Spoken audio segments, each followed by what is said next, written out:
I'll get those beatniks out of my building if I have to spread gopher pellets in there. Now, in all fairness, Chief, this basement was nothing more than a hole in the ground when you rented it to them. They've turned it into a rather charming little coffee house. They have turned it into a playground for reform school dropouts. They have legal possession. Their rent is paid. They're not disturbing the peace. That won't stop me. Where there's a will, there's a way. And I have the will. Now you find a way. Chief, I don't know what to do. Oh, use your head. There are dozens of little annoying things you can do. Run a hose from the exhaust of your car. Toss in a few grenades. Set fire to the building. You seem to be forgetting that Mr. Clampett has befriended these young people. They call him Big Daddy. Jed Clampett just paid their rent out of the goodness of his heart. He doesn't know a beatnik from a baboon. And come to think of it, there isn't much difference. Hi, Miss Jane, Mr. Drysdale. Greetings, Jethro, Ellie Mae. Ellie Mae, you square? You ain't supposed to say howdy, Miss Jane. Us cool cats say, lay some skin on me, chick. Don't stand there, chick. Lay some skin on these cool cats.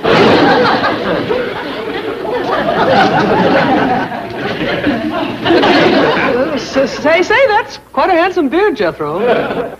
Pretty far out, eh? Yes, and you grew it so quickly. Oh, it was easy. I mean, Easyville, chick. Jed, look what Jethro done to my fur muff.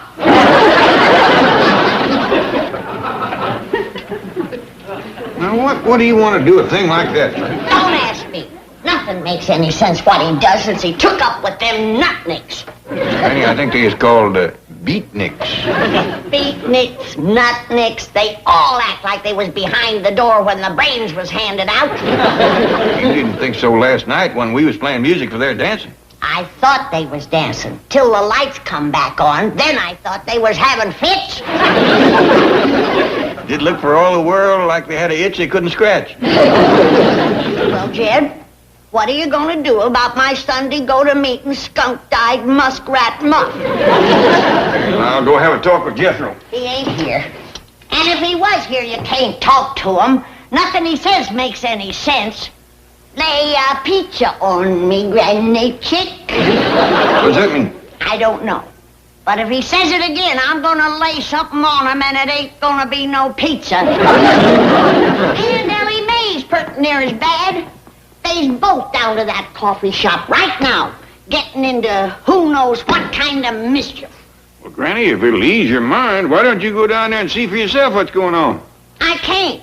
The youngun's bugged out with the wheels. Left in the truck. Doggone it, now they got me talking that nonsense. Granny, I'll call you one of them taxis. Oh, Jed, that costs a lot of money. Don't flip, chick. I got pretty near 50 million gumballs. Hey, Shell, Squirrel wants you to eyeball her sculptor a Clyde. Come on, chick.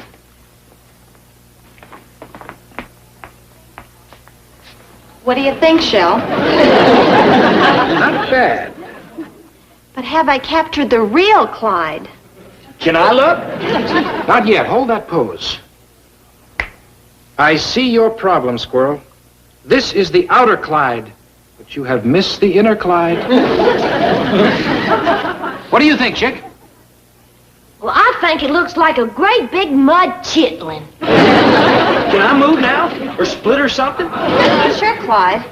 I'm going to start over from, like, scratch. Come on, let's tap the boiler for a cup of joe. Yeah. Crazy. Cool. Look at that. How about that, Ellie? That there is a statue of me. Well, I think it looks like a great big mud chitlin. You're just jealous because you can't do nothing. I can do better than that. I'd like to see you try. Okay. Ouch!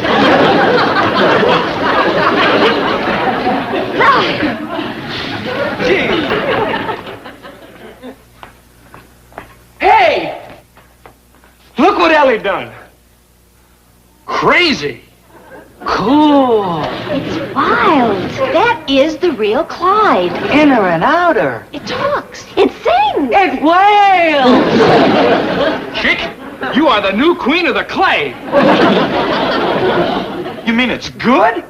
Good? Clyde, this is pure protest. It's like a scream in the night.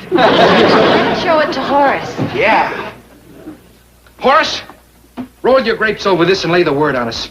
Is it a minor or a major masterpiece?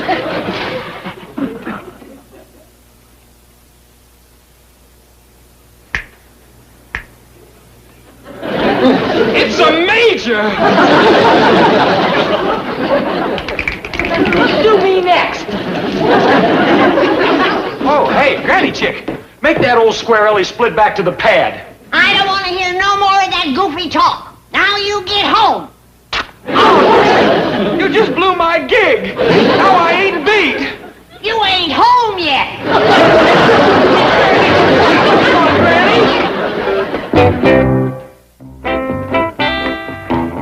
Now you go fetch the truck.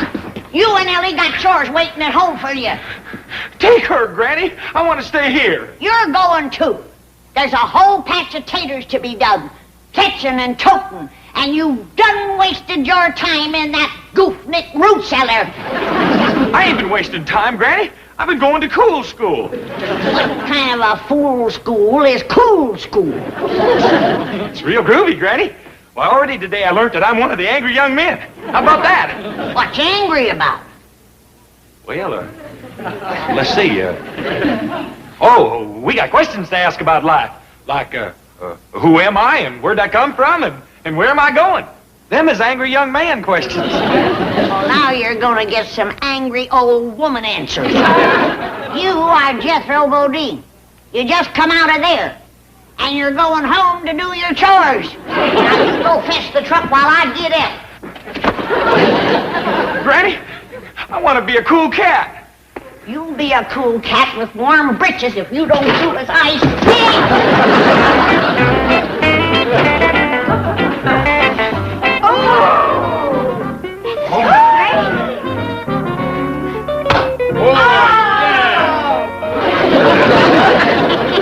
You sure captured the inner me, Ellie. I ain't got a whole lot of outer. What's going on here? Granny Chickie. Hey, group, give Granny the big eye.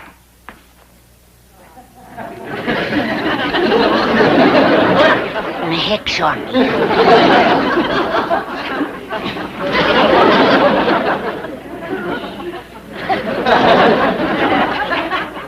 Granny digs. She is one of us. Hey, Granny, look here. This here's what you call a masterpiece. Well, it's plumb crazy. That's it? She's on it. Granny Chickie, you are wild. Well, you ain't heard nothing yet. Now gather round, young'uns, because I got a few things to say to you. Cool it, cats. Granny's gonna lay a few words on us. Well. All you young'uns should be home, doing chores. What'd she say, Shell? Oh, man, that's like your pad. No, the other word. Chores. Granny, what's chore? Fetching, toting, digging taters, digging Rudy Bakers. What'd she say, Shell? He's too far out for me, man. That chick digs things I never heard of. Hey, Granny, clue us in on this taters and Rudy Bakers bit. Yeah, we want to dig them, too. Yeah. Well, that's much better. How do you do it? Ellie, get up here and show them how to dig taters. Dig taters? Yeah, chick, we've never dug them. Lay it on us. Well, all right. It's real easy. Do it like this. Oh, no, Ellie. You ain't done taters in so long you forgot how. Let me show you how it's done. You gotta put some swing in it, like this. In the ground. Shake the dirt, fling it. That's what you call digging taters. See? He's getting it. Now you're making them taters fly. Hey, cats, this is the wildest. Hey, what a beat! This chap's the Watusi.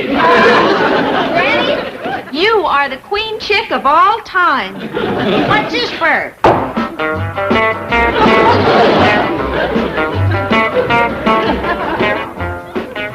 Here. What's that music for? Well, your creation, Granny, the tater digger. Why, it cools the monkey, frug, and jerk put together. Wait a minute. Come on, pick up the beat. Let's fly! Well, I didn't, this ain't no dance. You ain't supposed to.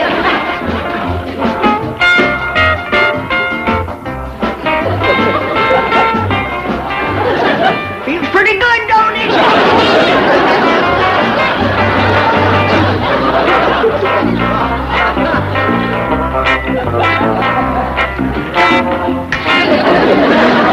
It's a major!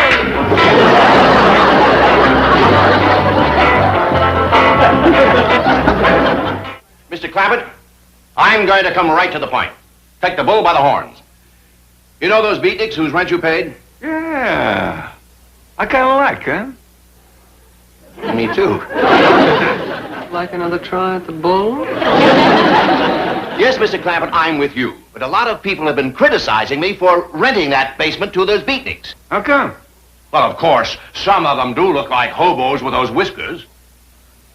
Oh, I don't hardly think having a few whiskers makes a fella a hobo. Oh, you're right. You're right. On you, they look like a million. Many millions. Exactly what is it those narrow-minded bigots have been complaining about? Perhaps the music and dancing. Yes, that's it.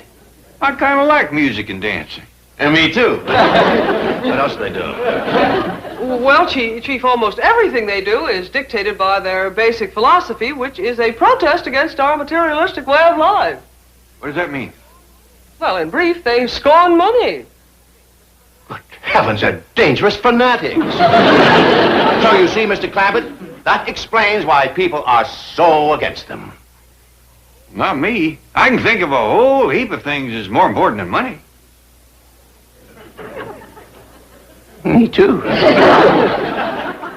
I'll bet that hurts. Well, Mr. Drysdale, I wouldn't worry too much about them complaints by them, what was he call them? Narrow-minded bigots. Yeah, you know, young folks has got to kick up the heels a little, wear funny clothes, dance funny. It don't hurt them none. You're absolutely right. I didn't even want to bother you with it, but Miss Hathaway thought I should. Thanks, Chief. Well, I got to admire her for that. Person has got to do what they think is right. To thine own self be true. Couldn't sell it half that good.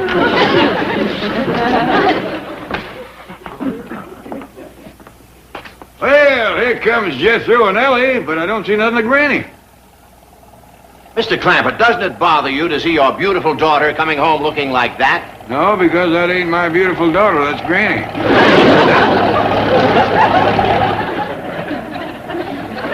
Granny!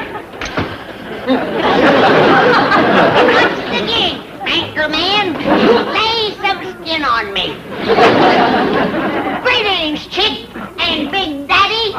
Ain't she too much? Where's Ellie? Sculpting, man. Sculpting. She's like mashing out masterpieces. What got into you?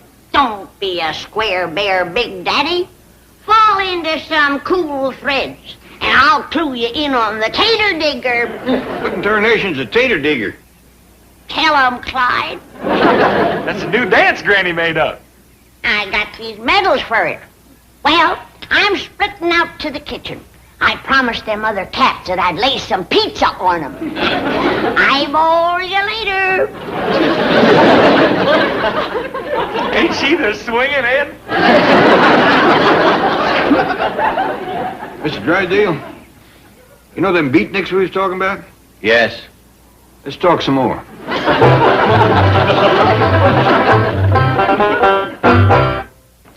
Granny? Well, if it ain't Big Daddy and old Milburn tight fingers. Granny, you stop that kind of talk. Well, then you tell Mr. Banker Man to stop putting us down. What? Bugging us beats. Granny! Surely you're not serious about becoming one of them. Yeah, Granny, act your age. I ain't felt this young in 50 years. Them other cats say I'm a way out chickie. Right, Clyde? You're so far out, you're in. What are you doing? I'm like spinning platters for a possum pizza. Oh, and speaking of platters, we need some new discs for the juke. What do you say? We need some new sides for the music box. Could you lay some bread on us? Well, you need money, huh? We is like Tap City, Big Daddy. I thought you beatniks were supposed to scorn money. Now, Mr. Drysdale, let's take a little ride.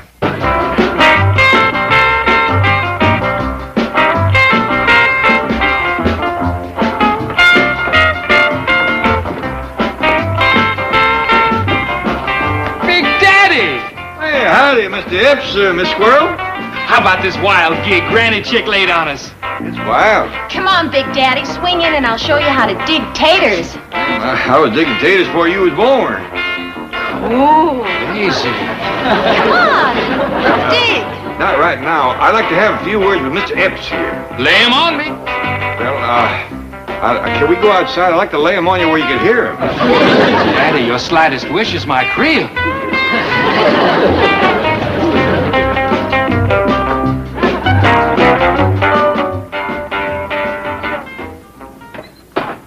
By, did Clyde speak to you about the green bread?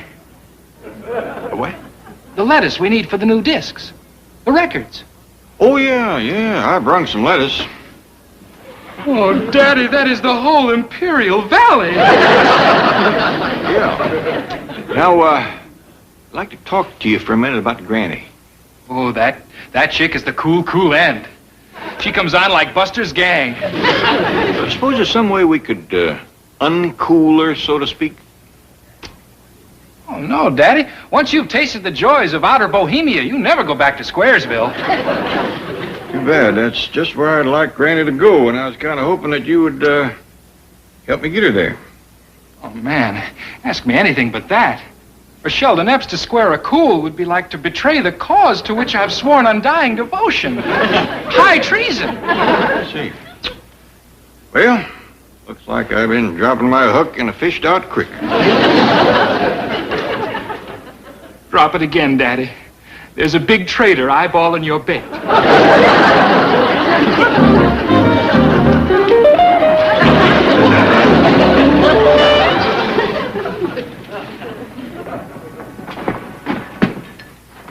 And quiet in there. Maybe they's flaked out from doing the tater digger. Well, my possum pizzas will bring them around. And if they don't, my turnip tacos will.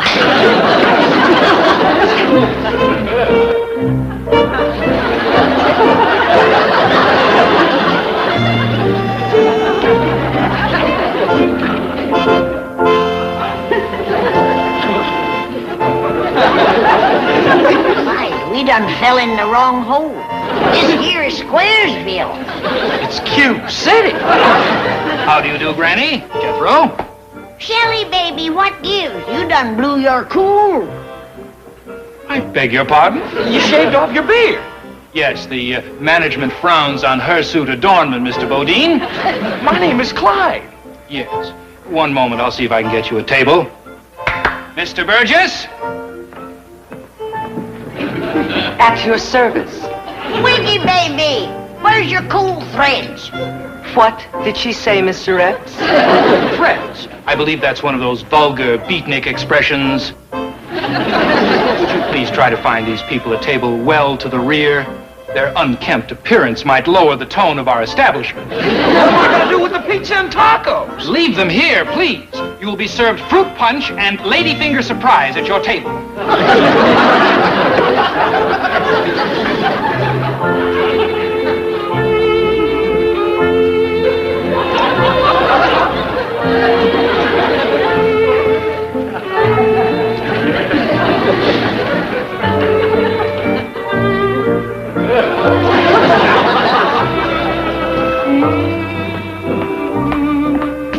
Oh, howdy, Granny. Jethro. Ellie Mae is back yonder sculpting up a storm. Look at this here pussycat she done. I don't dig it. Me neither. It's too square. I believe I'll ask Horace what he thinks of it. Excuse me, Horace, but would you give us your opinion of this here sculpture?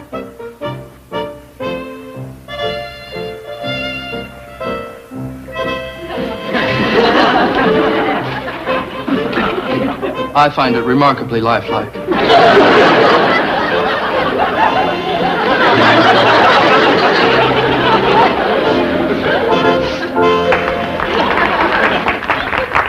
Attention, everybody.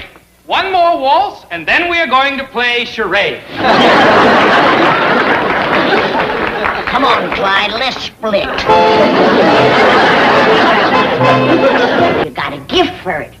Why, back home, didn't folks come from miles around just to have you fixing and sharpening things? I ain't just sure it was my sharpening that brung 'em, Granny.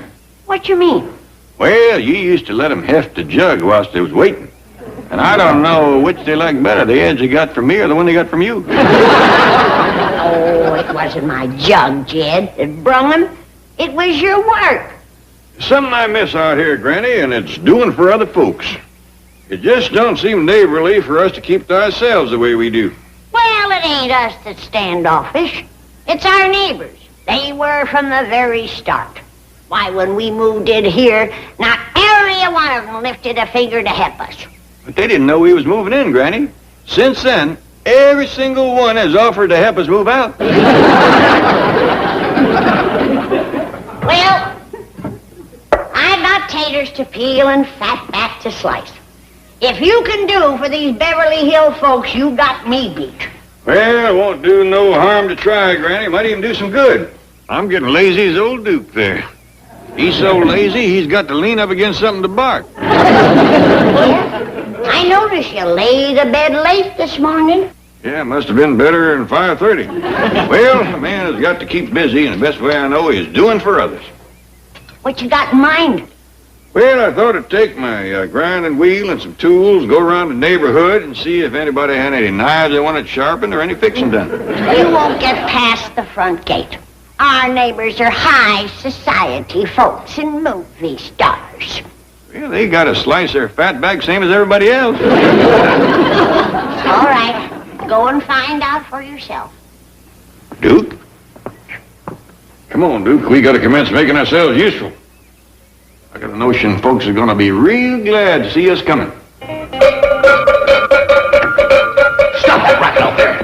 Don't you know that... Oh, Mr. Clampett. Well, Mr. Drysdale, I'm sorry I rung the bell a mite loud. Oh, no, it's beautiful. What is this? Well, this here is my handyman wagon. I'm going around the neighborhood fixing and sharpening for folks. You're not. Yep, gonna come here first. Thank goodness. Got a lot needs doing, huh? No. Oh, I mean, yes. I'll hire you for the entire day, and you can hide... work in the garage. Well, I don't... I'll pay you anything you say. Well, Mr. Drysdale, I don't aim to charge no money. Well, then why are you doing it? Make myself useful for folks, keep busy. Well, Mr. Clampett, you can't go around Beverly Hills with this contraption sharpening knives. Why not? Well, because people around here are very fussy about this sort of thing, especially my wife. Well, if you're worried about the kind of work I do, you just have your wife step out here with a butcher knife. Are you kidding? Mr. Clampett, I'm very anxious to talk to you about this, but I'm late for an appointment. Now, suppose I see you at your house within an hour. All right, that'll give Duke and me time to call on 4 or 5 neighbors. No, please! Oh, I just remembered I have a broken chair. You can take it home with you and work on it while you're waiting.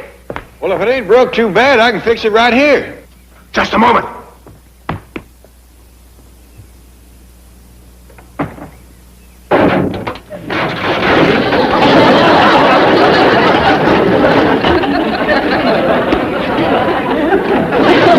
Clumsy me. I dropped it and stepped on it. I'm afraid that's a take-home job. Good. I'll see you there. Come on, Duke. Well, let's see that, Duke. What kind of varmints did you catch? That's fur slippers. Oh, my wife's been looking for those. They're her new mules. Thanks, Duke. See you later, Mr. Clampett. Well, Duke, that tears it. I know these Beverly Hills folks had sweaters for the cats, raincoats for the dogs, but slippers for mules.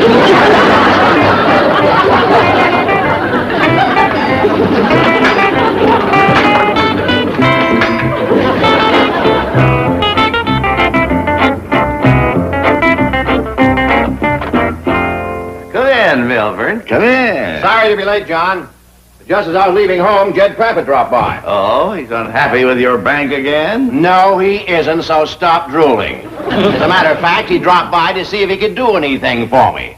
That's what good friends and neighbors we are. Yeah, well, you better keep him that way, because if I get another crack at that account... Why don't you fly the skull and crossbones over this bank, you pirate? Calm down, Milburn. You leave the Clampetts alone.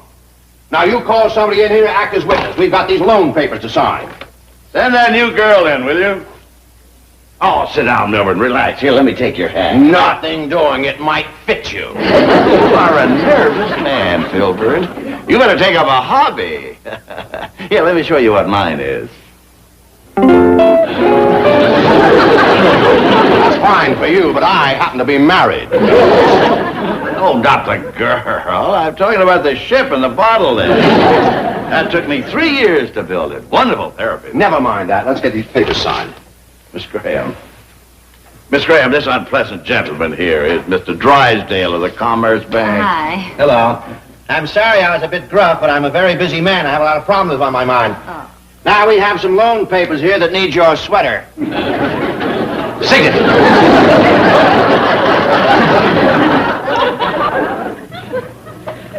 A wonderful hobby, Milburn. Of course, if you start with one of these, you're hooked. This thing kept me busy for 3 years. Really? Could I borrow this?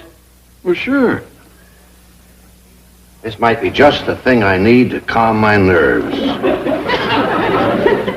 Well, I'll be doggone, a boat in a bottle. Yes.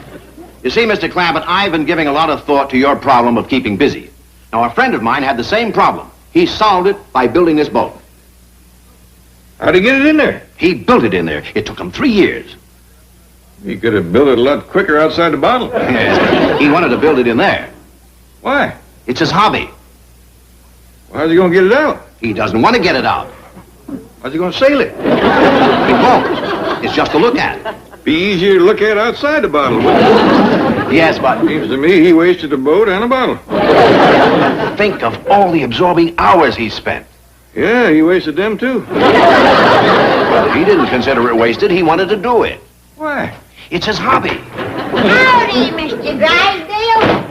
Jed's got your chair fixed as good as new. Yeah, it's out back, ready to go. Well, I'll be doggone. A boat in a bottle. One of Mr. Drysdale's friends built that. How'd he get it in there? He built it in there. Took him 3 years to do it. It's gonna take him another 3 to get it out. You don't want to get it out. Why not? He can't sail it in there. You don't want to sail it. Why did he build it? It's his hobby. What's a hobby? I don't believe you explained that, Mr. Drysdale. Well, it's something, it's a way of, like, I think I'll get my chair and take it home. Don't forget your boat. Oh, I'll come back for that. Now, you study it. You may want to build one. Oh, Mr. Drysdale. Jed tells me that your wife got some new mules. I'd like to see them. Where does she keep them? In the bedroom, I suppose. Jed, do you ever get the feeling that we're living in the middle of a bunch of nuts? I do for a fact. Now, bring the rest of that hobby stuff. Well, what about the travel folders? That South Seas cruise might appeal to him. Only as a last resort. I'd hate to take a chance on his money winding up in the Tahiti savings and loan. Oh, howdy, Mr. Drysdale. Yes, sir? I have got some good news for you. I can use some. Hey, you know that boat that was in the bottle? What do you mean, was? I got it out for you. You didn't. But yes, sir, it was easy. All I did was knock the bottom out of the bottle. How come nobody else thought of that? Jethro, it took Mr. Cushing 3 years to build that ship through the neck of that bottle. Well, he can do the next one a heap quicker. It's got an opening this big now. Greetings, Jethro. Oh, howdy, Miss Jane. You want to come out to the cement pond and help me dive for something? I'm afraid I can't just now. What are you diving for? Oh, a little boat about, so big? You know something, Mr. Drysdale? That rascal don't float worth shucks. But don't you worry. I'll get it back. If it ain't going down the drain. Chief, do you feel all right? I never felt worse in my life. Howdy, folks. Oh, Mr. Clampett. I'm just fixing to start out with my handyman wagon again. Oh, wait, we want to talk to you about taking up a hobby. Well, Mr. Drysdale, if it's building boats and bottles, it don't just grab a hold to me. Jethro seemed right took with it, though. You can talk to him. I did. Mr. Clampett, there are many fascinating hobbies. No man of your means can afford any one of them. Now, step over here and let us show you these priceless collections of philately and numismatology. Oh, stop waving your college degree. Mr. Clampett, how would you like collecting stamps? Well, to tell you the truth, we don't write just a whole heap of letters. Take over. Well, of course, these are not just ordinary stamps. These are very rare, very valuable collector's items. Now, for example, here's one from Hawaii. The price on it is almost $50,000. Would you like to own that? No, ma'am. Why not? Well, I don't know nobody in Hawaii, and if I did, I wouldn't write to them at that price. Mr. Clampett, these stamps are not to put on letters. What are they for? Well, they're just to look at. Like that boat in the bottle? Let's take a crack at numismatology. Or, as some lexicographers would prefer, numismatics. Now, give me that. Now, Mr. Clampett, here's a hobby that's worth anybody's time. Collecting money. Drysdale, if there's one thing I don't need, it's more money. Now, if you'll excuse me, I'd like to get started being useful to folks. Now, wait. Just take a look at these coins. This collection belongs to a friend of mine. You see that dime? Yeah. He paid $12,000 for that. He got slicker. The dime's only worth 10 cents. Not this one. This was minted in San Francisco in 1894. You mean if he put that dime in one of them candy machines, he'd get out $12,000 worth of candy? No, he'd only get 10 cents worth. You better help your friend, Mr. Drysdale. He needs you. And hope he ain't toting that dime when he gets a sweet tooth. Because no matter what comes out of the machine, he ain't going to enjoy it. What about the coins and stamps? Later. Mr. Clampett, I just remembered. I've got a lot more things at home that need mending. Will you go there first? You bet I will. Get him. We've got to beat him to my house and start breaking things. Uncle Jed? I got the boat without even diving for it. Looks like the one that was inside that bottle. Yes, sir. I got it out. You reckon Mr. Cushing will give me a reward? This belong to Mr. Cushing? Oh, yes, sir. Fetch your truck, boy. We got to go see him. Well, you reckon Mr. Cushing will give me a reward? I'm the only one that figured out how to get it out of the bottle. How'd you do it? I just whacked the bottom off it. Fetch your truck, boy, and hope he don't do the same to you.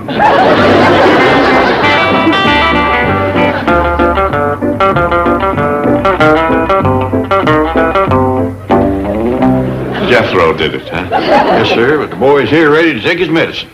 No, I'm delighted. I've been trying to figure out for years how to just knock the bottom off of it. Oh, yes, sir. See, you got another one over yonder. I can show you how I done it. No. You let me do that one. Well, I'm pleased that you ain't upset, Mr. Cushing. Now, if you got any sharpening or fixing to do, just let me know where you live, and I'll come around with my handyman wagon. Well, I live on the corner. You'll come around with what? My handyman wagon. I got a few tools on it, my grinding wheel, whetstone. Ain't nobody can lay an edge to a blade like my Uncle Jed. Anything from a plow to a pocket knife. A multi-millionaire going around sharpening knives? Well, that ain't all I do. I'm handy at fixing and building, painting, water witching, well digging, bee smoking. Mr. Clampett, a man with your money? Well, you should be on the golf course or yachting or traveling or enjoying a hobby. Now you're talking like Mr. Drysdale. You fellas got your banking work to do. I ain't got no job to make me feel useful or busy. Yes, well, would you like a job in my bank? Being a handyman? No, something important. Say, vice president. Well, thank you, but I'm afraid I don't know too much except fixing and farming.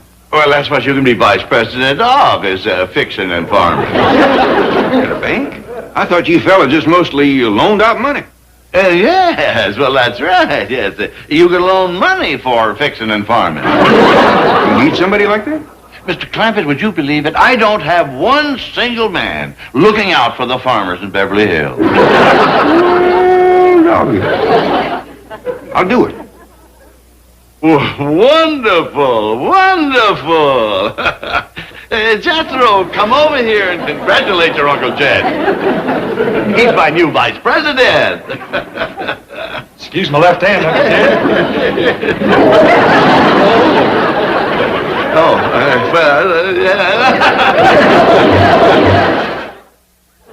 Hey, Ellie Mae, where's Granny?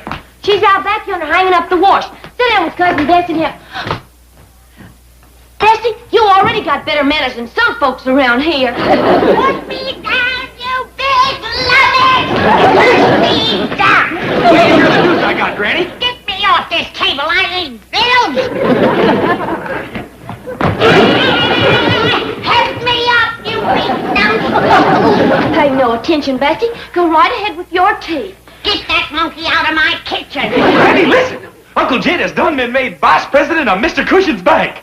No. How? Yeah. Mr. Cushion needs him so bad he won't even let him out of his sight to come home and change clothes. Well, let's go see him. Gee, I want to be his secretary. Too late, Ellie. Mr. Cushion's done giving him a real pretty office and a real pretty secretary.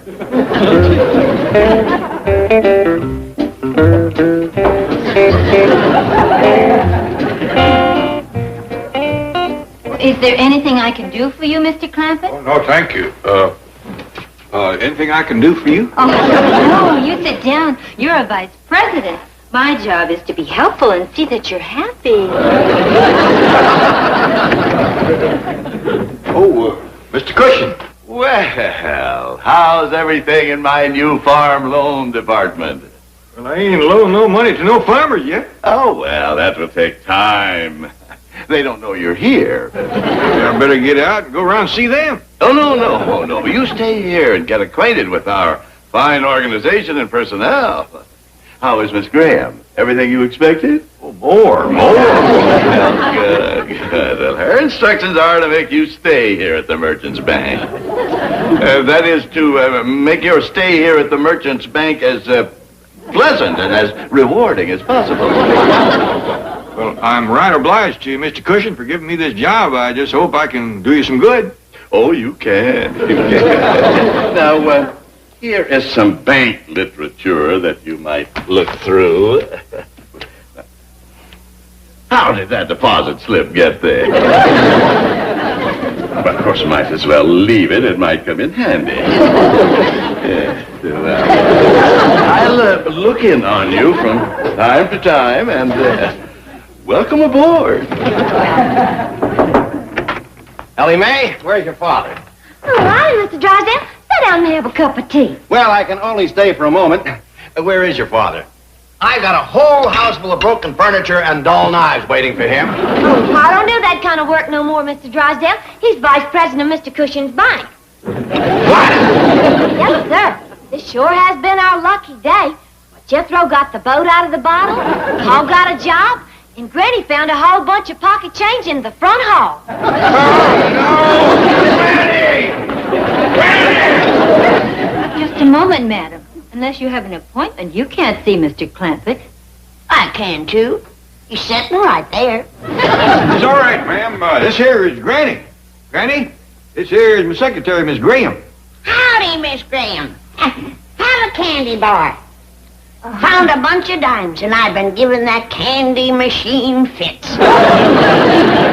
Well, how are you fixed for stamps? Found some of them, too. Mr. Clampett, what is this I hear about you working for Cushing? Yes, sir. He put me in charge of farm loan. Well, I've been planning on having you take over the farm loan department of my bank. Well, I wish you'd have said something. Mr. Cushing doesn't give me this nice office and secretary. Well, come with me and I'll do better than that. I'll give you my office and my secretary. Right, Miss Hathaway? Right, Chief.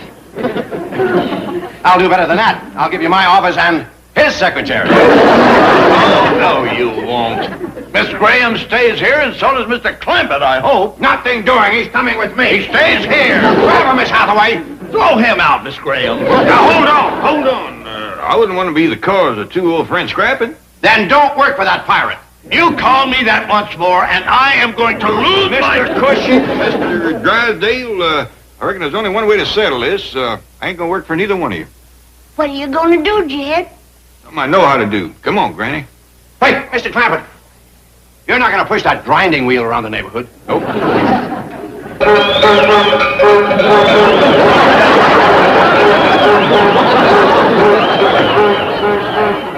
Morning, Mr. Drysdale. What is this? What's going on? We's ready to take on any kind of work now. I do the toting and lifting. Rusty does mousing and I do critter training. And I'm back to fixing and sharpening. And I do dressmaking and mending. What do you need, Mr. Drysdale? Nothing for nobody. Well, Jed, do you still think you can make friends with these Beverly Hills folks? I gotta admit, it ain't easy. Jethro, did you keep track like I done told you? Yes'm, Granny. Oh, we went to 27 places. And what happened? Tell them, Jethro. I know, Granny, I was there. Tell him, Jethro, so he won't forget. Well, at 14 places, we didn't even get through the electric gates. At 8 others, we got through and then got chased out by dogs. Are you listening, Jed? Granny, I was there. Tell him, Jethro. That leaves 5. At 3 of them, we got mean-mouthed by the butler. The other 2, one turned the hose on us and one called the police. Want to hear it again, Jed? Oh. Is we ready to go back home to the hills where we belong? I am. Well, I'm not. I'd be out of place back there with them country people. I've done become what you call a big city boy. Now listen, big city boy. If your Uncle Jed says we's going home, we's going home. Well, I ain't said it yet. Got to study on it first and talk to Mr. Drysdale. Mr. Drysdale. It was his wife that turned the hose on this. Excuse me, Chief. Mr. Lester is here again. Who? Leroy Lester. He's the little bookkeeper who's been trying to see you for so long. What about? Well, it seems he's being replaced by a computer. All the bookkeepers are being replaced by computers. Didn't he receive the mimeograph notice? Well, yes, Chief, but Mr. Lester has been with the bank for 47 years. He was hired by your father. If you could just have a word with him. Oh, all right. Come in, Mr. Lester. Mr. Drysdale will see you now. Oh, I can come back if Mr. Drysdale... No, it's all right. Come in. But I don't want to be a father. Well. So you're Lester Leroy. Chief, it's Leroy Lester. Oh, that's all right, whatever Mr. Drysdale says. What's on your mind, Lester? Well, Well, speak up. As I told you, Chief, Mr. Lester is being retired to make way for automation in the bookkeeping department. Oh, lucky you. Now you can take it easy. You'll be getting a nice big fat pension check every month. I will? Well, certainly. You qualify for government Social Security, don't you? I thought you meant I'd be getting something from the bank. Oh, well, you will. You will. We're not going to forget 47 years of faithful service. He qualifies for something from the bank, doesn't he? A high class, fountain pen, something like that? Actually, Mr. Lester is entitled to receive a gold watch. Oh. Are you sure? Yes, Chief. Solid gold. I hear those new stainless steel watches have got them all beat. Shockproof, waterproof. Swim a lot, do you? Oh, it's great exercise. Take a few lessons. Meanwhile, I'll have your watch engraved with your name on it in nice big letters. Lester Leroy. Thank you. Chief, it is Leroy Lester. Oh, if Mr. Drysdale likes it better the other way, I can change it. Well, thank you again. Goodbye. Mr. Lester, you haven't told Mr. Drysdale what you've been waiting all these weeks to say. But he's busy. Oh, speak up. What is it? Well, He'd like to go on working. He feels he can be of real service. I'd be willing to give up the watch, even the raise you gave me. When did I give him a raise? In 1963, when the government increased the minimum wage law. Now, surely there is something Mr. Lester can do. He's always been our finest bookkeeper, an absolute whiz at figures. Well, all right, just call me an old sentimentalist. Lester, Yes, sir. one day a month you can go to my house and straighten out my wife's checkbook. Thank you, sir. Thank you, Miss Hathaway. Chief, you are not serious. I certainly am. Tell him he can start today. Of course, I can't pay him what he's getting here, but he can use the pool. You are all hearts. And get him one of those stainless steel watches. And I guess I'm just an old softy. Paul, how many critters can I take back home with us? Oh, I'd say as many as you can fit in here comfortable without scrapping. Why don't you fetch some out and try it on for size? Yes, sir, Paul. Get the truck greased, boy. Pretty near. I run out of possum fat. Well, Granny, I'll give you some more. Uncle Jed, I gotta talk to you. We ain't really going home to the hills, are we? Well, I kind of think we ought to give it a try. Granny's had it in her craw for a long time now. Gee whiz, Uncle Jed. Just between us men, I got me a real problem. What's that? I'm in love. Who with? Pretty near every girl I see. I reckon it can't be too serious.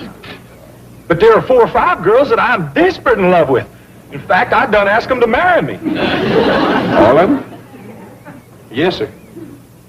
What if all 5 of them says yes? Wouldn't that be something?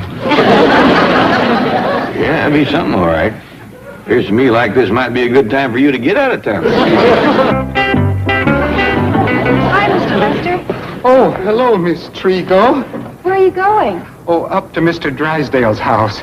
It's such a beautiful day, I thought I'd put the top down. Is this your car? Well, not yet. I still have 3 years of payments to make to the bank. Mind if I ride to the corner with you? Oh, I know. Certainly not. Here. No, that's all right. Stay there. I can get in. Oh.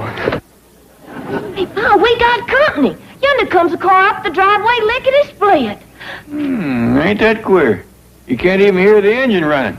Put your brakes on, little fella! Oh, howdy there. You got car trouble? Well, He got stalled in Miss Drysdale's driveway, and she couldn't get her limousine out. And she went to mean-mouthing him something awful. If I hadn't come along, I'll bet she'd have turned the hose on him. Well, don't let that bother you. She done hosed us down once today. My name is Jed. This here's my daughter, Ellie. I reckon you met Jethro. Howdy. hello. Don't believe I caught your name. Oh, it's Lester. Leroy. Oh, Lester Leroy. Well, that's close enough. Come on inside and set a spell, Mr. Leroy. Jethro will fix your car for you. Well, I don't have much money. Why, you'd insult Jethro if you offered him any money. No, he wouldn't. Things is ready. Come and get him before... Jed, did you go and buy a sporty car just when we's leaving? Oh, Granny, this sporty car belongs to this gentleman right here, Mr. Lester Leroy. Oh, well, come and take riddles with us, Mr. Leroy. Oh, no, thanks. I don't want to be any trouble. It's on the table. Well, you go ahead. I'll be all right. Well, now, we sure don't aim to let you sit out here whilst we eat. Come on. Oh, no, but I don't want to impose on anybody. We'd be glad to have you. Come on. Oh, no. I'll just wait right here. Jethro, the victuals is getting cold. Fetch him in.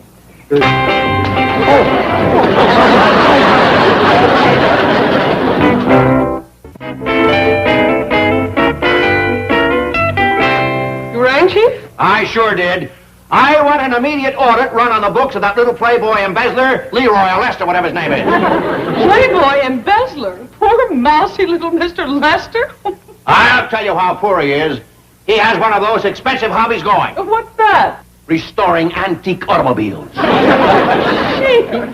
He was seen driving away from this bank in a 1919 runabout. And as for being mousy, get this.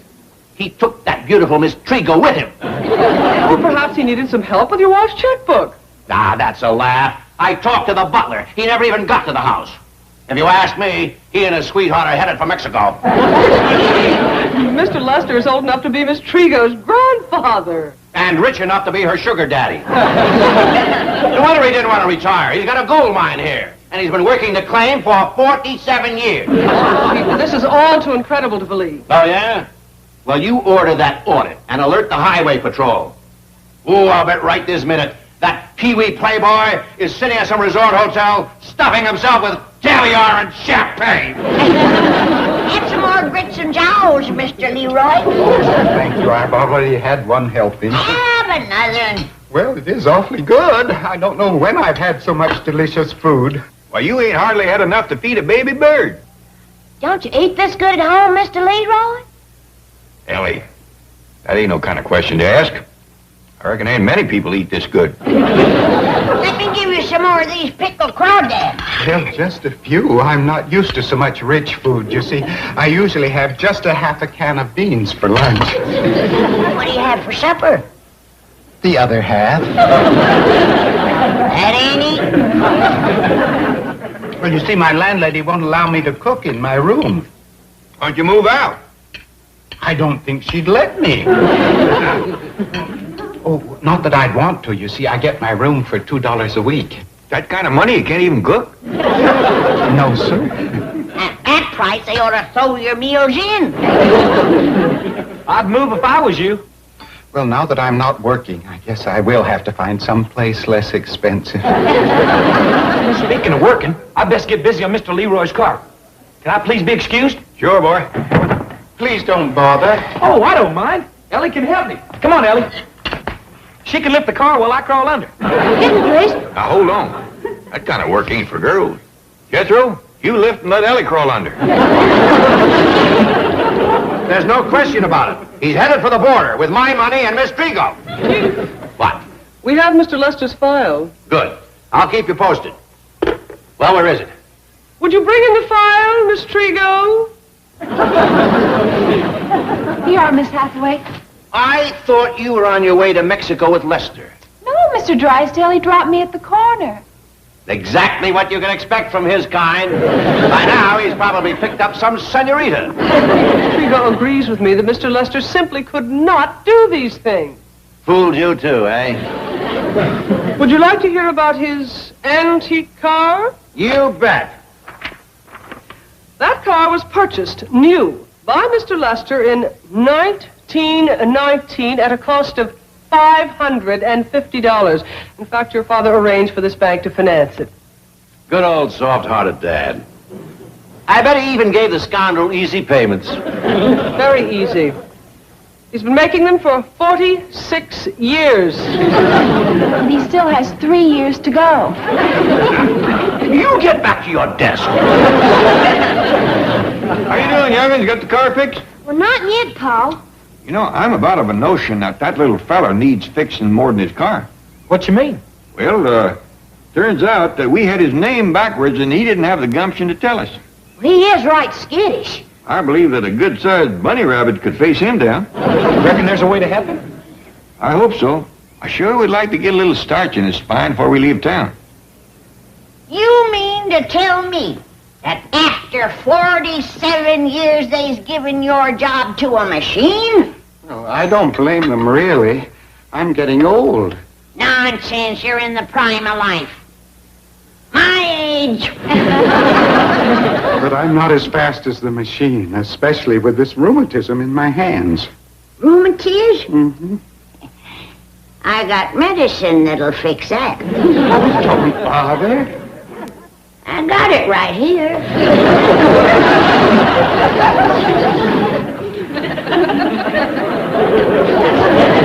What's that for? I'd like to help with the dishes. I'll fetch Ellie for that. Here. You swallow this. It's good for what ails you.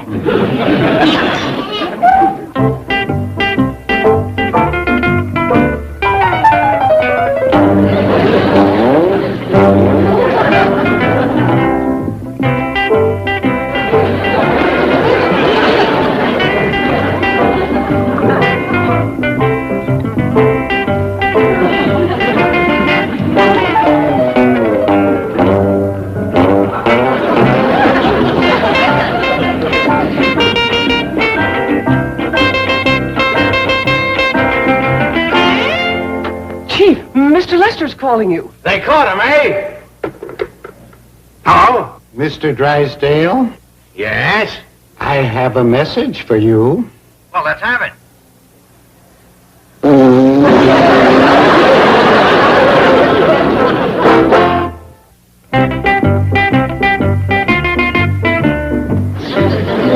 One tablespoonful of rheumatism medicine done that? Word of honor, that's all I give him. This is the first time I've seen the little fellow look happy.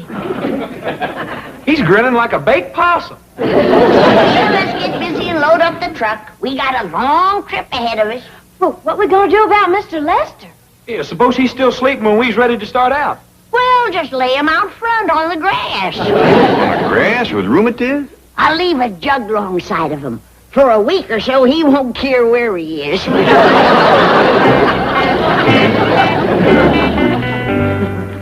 Hand them to me faster, Jed. The quicker we get packed, the quicker we'll get on the road. You know, Granny, I've been thinking. By the time we get this stuff loaded, it'll be sundown. So? So? That truck ain't the best thing in the world to be driving after dark with no lights and all. Well, we'll do what we done on our way out here. Have Ellie run ahead of the truck waving a lantern. Yeah, but the trouble with that was we couldn't keep up with her. Well, then have Ellie run slower or Jethro drive faster. 'Cause I ain't aiming to stay one more night in these Beverly Hills where we ain't wanted and we ain't needed. Until today, What do you mean? Mr. Lester, I ain't never seen nobody that needs somebody worse than him. Now, Jed, he ain't our lookout. We didn't ask him to come here. We didn't have to. Jethro fetched him. Well, then have Jethro fetch him back where he found him. For Miss Drysdale to mean mouth and turn the hose on? Now, Jed, you stop right where you are. I know what you're up to. You're wanting me to feel sorry for that little feller, so's I'll give up the idea of going home and stay here and help him. That's right. Is it working? Yeah, doggone it, it is.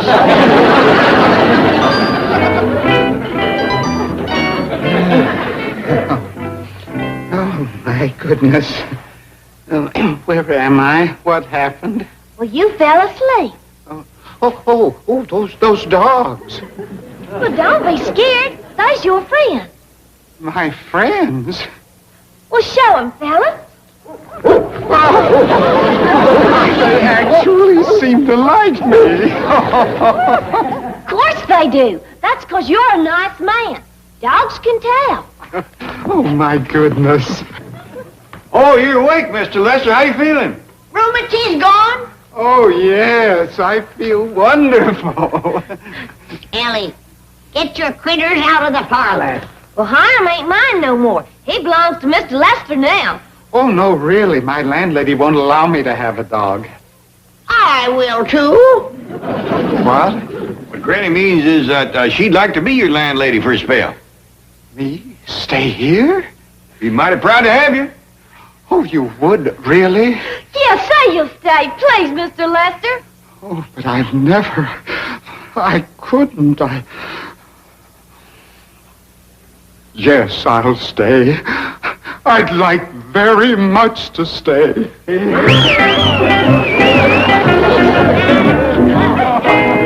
Here's the audit of Mr. Lester's books. It has just come off the computer. How much did the little crook get away with? His books balanced to the penny. Not one mistake in 47 years.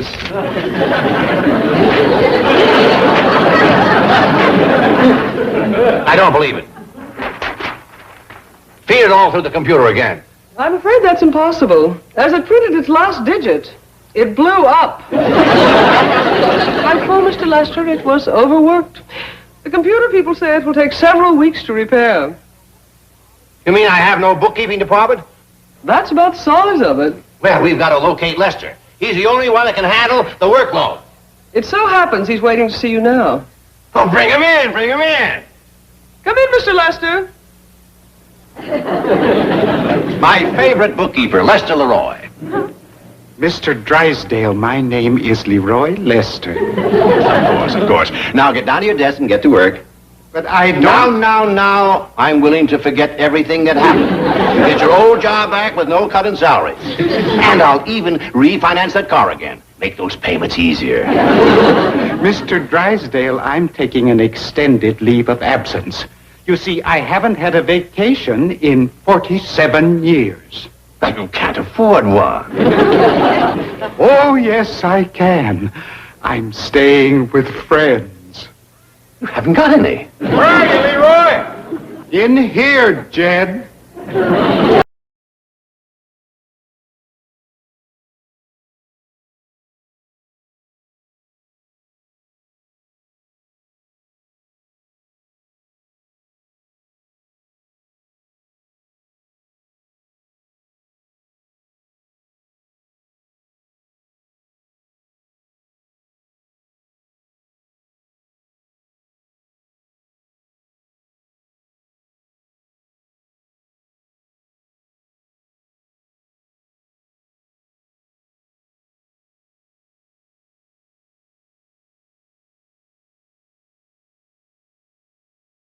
Boy is here!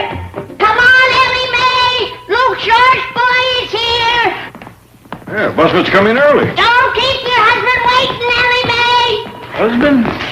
Well, I mean husband-to-be. Now, Granny, you promised you wouldn't go talk marriage right off. All right. Open the door and let the groom in. Good morning, Mr. Clampett. Granny? Howdy. Apparently you were expecting someone else. I can come back. Oh, no. Come in. You're just in time for a heart-thumping treat. Guess who's coming? Cary Grant. Rex Harrison. Paul Newman. Get hold of yourself.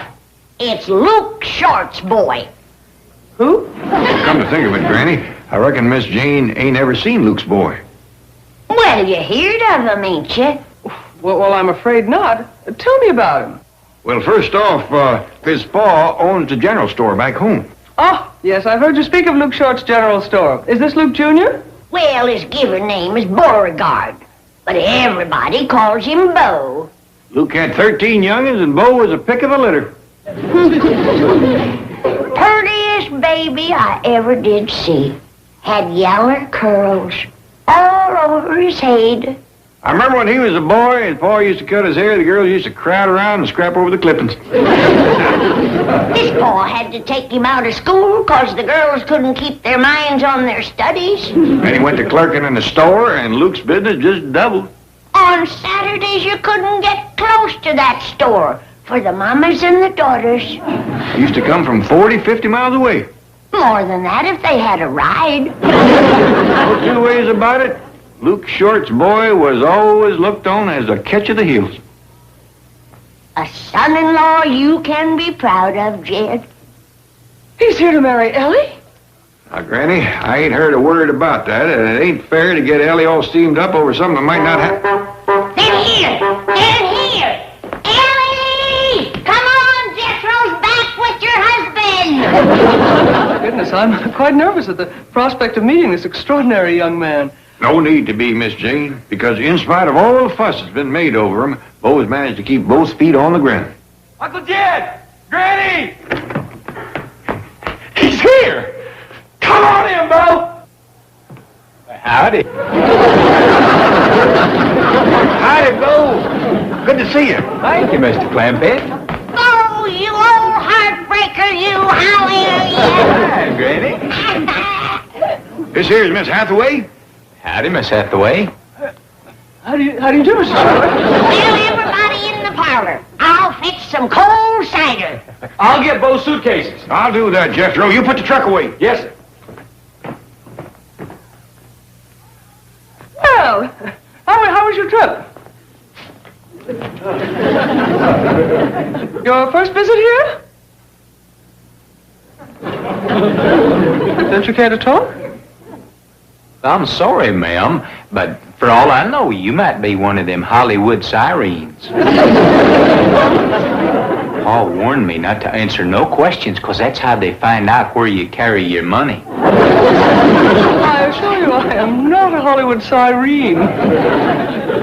Well, I'm glad, 'cause I got pretty nigh $30 sewed into the lining of my suit. Go on in the parlor. I'll take these up to your room. I'll take them, Mr. Clampett. I brung presents for everybody. He's a regular fashion plate, ain't he? Yes, you don't see clothes like that too often. Of course, with his pa's money, he can afford to be a style setter. You go on in. I'll go up and fetch Ellie. Oh, let me do that. You go and entertain your company. Well, thank you. She ought to be ready by now. Granny got her started early this morning. I'll bet she's excited. Well, Granny is. I ain't so sure about Ellie. Ellie Mae, Beauregard's waiting to see you. Are you ready? Sure I am. Howdy, Miss Jane. Ellie Mae, what in the world? Why have you done this? Well, Granny told me to put on a dress because Bo Short was going to ask me to marry up with him. Well, he certainly won't ask you if you look like this. That's what I figured. But, Ellie, why don't you want him to ask you? You can always say no. Well, not with Granny around, I can't. Well, Granny's had me and Bo matched up since we was this high. But you didn't care for him. He never was nothing but a little sissy do. I used to beat him up and throw him in the pond. He wouldn't even fight back. I see. I sure don't want to marry up with no man that I can whoop. No, Ellie Mae, whatever your reasons, this will only embarrass your father. We'll think of a more subtle way to discourage Bo. I can't beat him up and throw him in the pond. I think we can be even more subtle than that. Maybe Ellie'd hurry some if and she knowed that I brung her a bag of jawbreakers. I'm going up and get it. No need to, Granny. Miss Jane will fetch her down. Well, I ain't waiting no longer. I'm gonna open my present right now. Ah, dog, look at this. Pa turned me loose at the candy counter. Milk bottles, chocolate money, red hots, beehives, and my favorite candy bananas. No wonder the girls was always after you.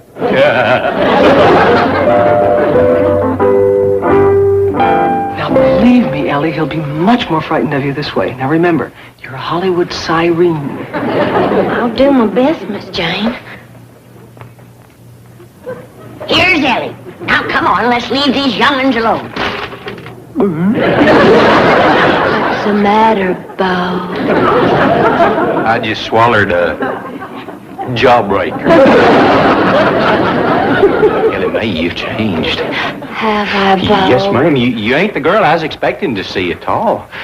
Your face is full of powder, and your lips is painted, and you smell from perfume, and I've never seen such a tight dress. My daddy warned me to keep away from women like you. Did he, Bo? Yes, ma'am. But he is nuts. Let's get married. Where are we going? Outside! I'm gonna beat you up and throw you in the cement pump!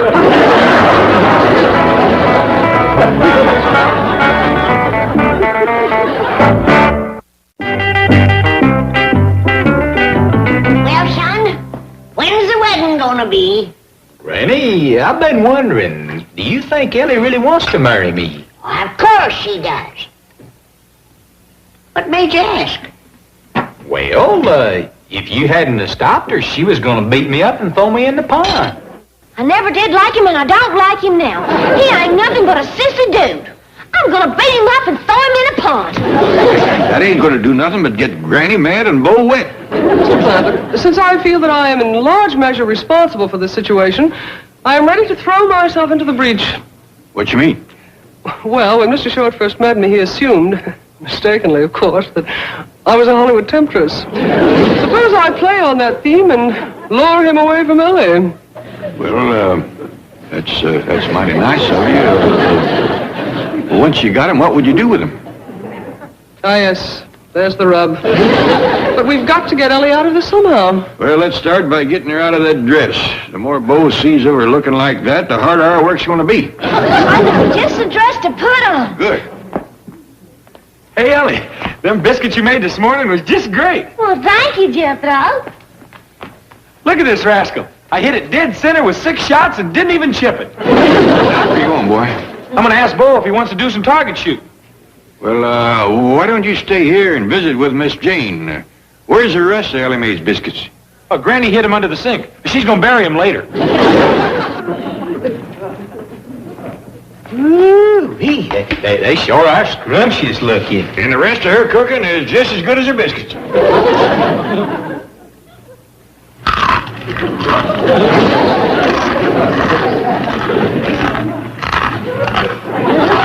Nice and crisp. I reckon that brings us to the man-to-man talk. You sure you're in love with Ellie Mae? You know, to tell you the truth, there is one thing about marrying Ellie that's got me worried. What's that? Howdy, Bo. Howdy, Paul. Ellie Mae Clampett. Now you have gone and showed Bo what you really look like. I don't care. Oh, ain't she a mess? I declare you could throw her in the river and skim ugly for 2 months. Well, that takes care of my only worry. It does? Yes, sir. You see, I'm gonna be busy in the general store, and I need a wife that ain't too grand to slop hogs and scrub the floor and clean out the barn. You just gotta marry me now. Oh, he's going to the pond. Now, wait a minute, Ellie. He just ate one of your biscuits. He'll sink like a rock. Where are you taking me, Miss Hathaway? Just over to the sofa. I have something very important to talk to you about. But I'm already spoken for. I'm not going to ask you to marry me. I'm going to ask you not to marry any woman. Well, gee, what else can a fella marry?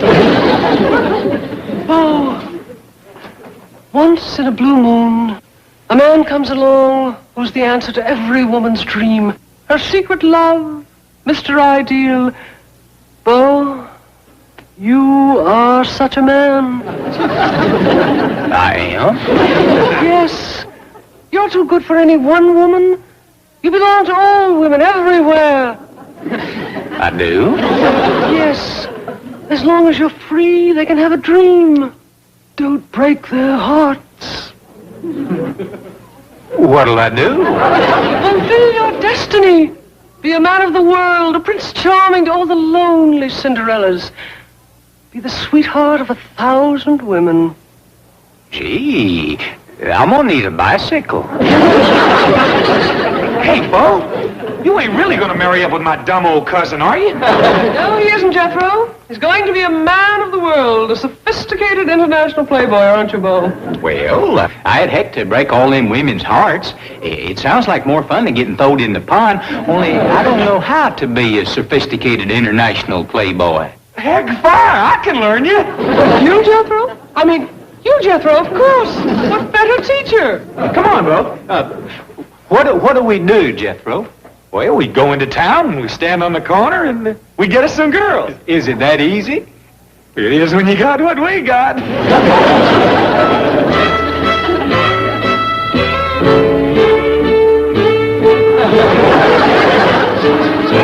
Howdy, ma'am. We's a couple of sophisticated international playboys. Here for a handful of Red Hots? Howdy, ma'am. We's a couple of playboys, sophisticated international playboys, that is. Oh, you got to get to the candy quicker. Let them know we sports. I'll try, but these city women move awful fast. Howdy, ma'am. How about a jawbreaker? Good idea. Yeah, Bo? I believe I'd just as soon go home and get thrown in the pond. Thank you again, Miss Jane. I don't know what you told Bo, but whatever it was, it sure got shut of him. Well, I simply appealed to his male egotism and suggested that he reject monogamy and choose instead the more hedonistic existence of a bon vivant. Yeah, well, whatever that is, it sure got shut of him. Dad! Get the guns! Get the hounds! That Bo Short has run out on your daughter! Anyway, we've been waiting since Ellie was 12. Now that she finally got a fella, he ain't getting away. Oh, dear, I didn't foresee this. well, I can handle Granny. Where'd the boys go? Into town to flirt with girls. Well, that ought to keep them there a spell. Come on, Duke. Hurry!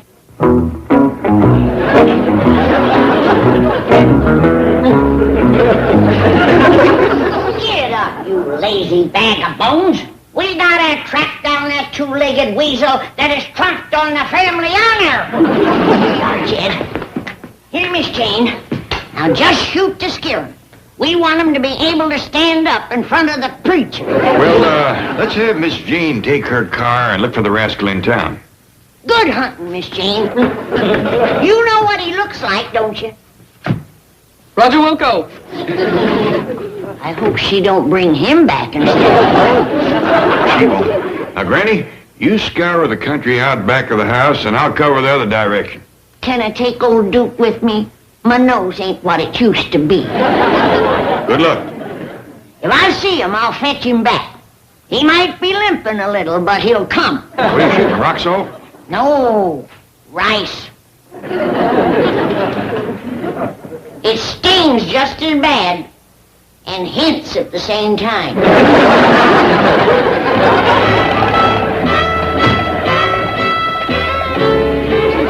Jethro, why did you come back so soon? We wasn't doing too good, Miss Jane. I got a awful wallet. I'd have done fine if that hick hadn't been along. You know something, Miss Hathaway? Mad be, I just ain't cut out to be a sophisticated international playboy. You can say that. Oh, but you are. You both are. Handsome and intelligent, suave. Hey, loaded with candy. What do you reckon could have went wrong? Of course. You don't have the one thing that immediately identifies an international playboy. What's that? Boutonnieres. What'd you do? Eat 'em on the way out? We don't stock 'em, Jim. I was referring to the flowers the debonair gentlemen wear in their buttonhole. You mean if we was to go back and stand in front of your bank with them flowers, we'll do better? I guarantee it. See you there. I'll see you later. Au revoir. Well, yonder some flowers. Let's get picking.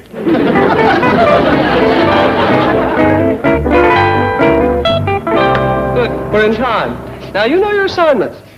If you carry them out convincingly, you not only get this afternoon off, but you may come in late tomorrow as well. Oh, that's wonderful. You don't have to worry about me. I go to acting school at night. Fine. Are you sure this will be all right with Mr. Drysdale?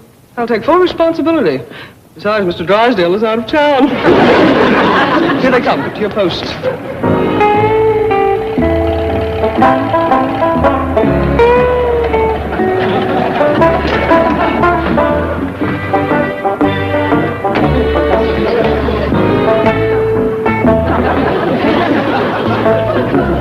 Howdy, ma'am. I'm a... Sophisticated international playboy. Yes, ma'am. See, Jethro, you don't even need the candy. Dog! Howdy, ma'am. Oh, I can't believe it. After all these months of waiting, and now, at last, destiny has brought me face to face with a sophisticated international playboy. Be still, my heart. Be still, my wildly beating. Oh, knock it off. Y'all want to go for a ride with us, playboys? I'd love to. How about you, ma'am? We can drive up to my Uncle Jed's and have a swim. Well, sounds wonderful, but we haven't any bathing suits. Shucks, we'll buy you some. Oh, we couldn't let you do that. Listen, baby, you're with a couple of sophisticated international playboys. And he's got pert near $30 sewed into the lining of his suit. Jethro. Pa said not to tell that to no Hollywood women. But, Boo, they expect us to be big spenders. Well, all right. I got $2 in silver. We'll blow that. Listen, playboys, we can stop by my place and get some bathing suits. Okay. Well, just for you three. I got one in my suitcase.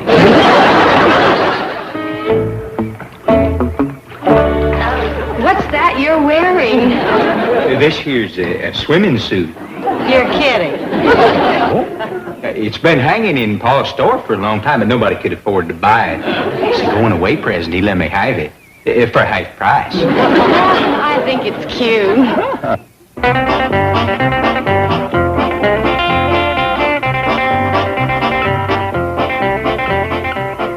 Who's that? Howdy, Granny.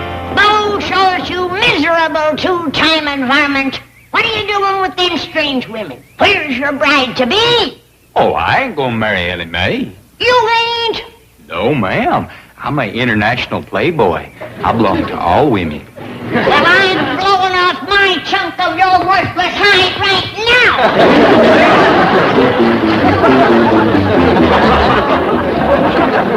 Is that a fact?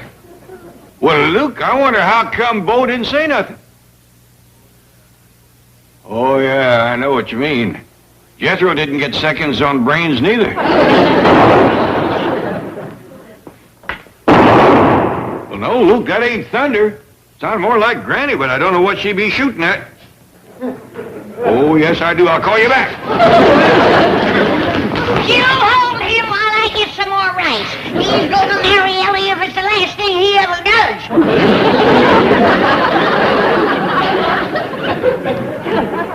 Granny, I just been talking to Luke Short. Bo didn't come out here to marry Ellie. He didn't? No, he come out here to be what they call inducted in the Army. Be down to some fort by 6 o'clock. We best get him on his way. Morning, everybody. Jethro, you want one of the girls to ride up there with you? Oh, no, that's all right, Bo. You're the one that's going in the Army.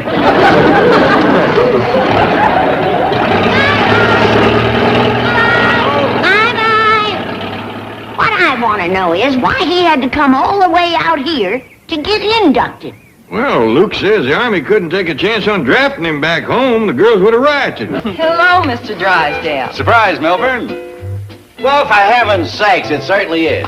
Why didn't you let me know you were coming to town? Oh, we didn't let anybody know. We're here under a cloak of absolute secrecy. Oh, well, excuse me, I'll get back to... Just a moment, Miss Hathaway. We need your pledge of silence. My goodness. What is it, John? Your oil company mixed up in some big defense project?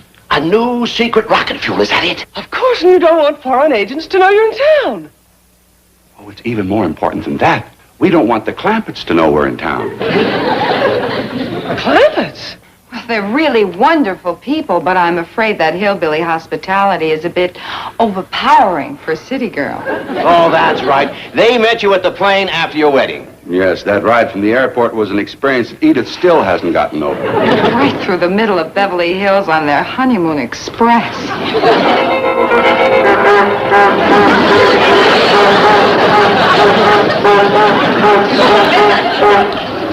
Never been so embarrassed in my life. Well, hang on, dear. We'll be at the hotel soon.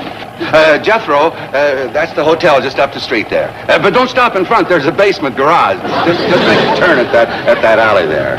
Oh, you're coming home with us first. We got a surprise for you. Another one? I mean, you've done too much already.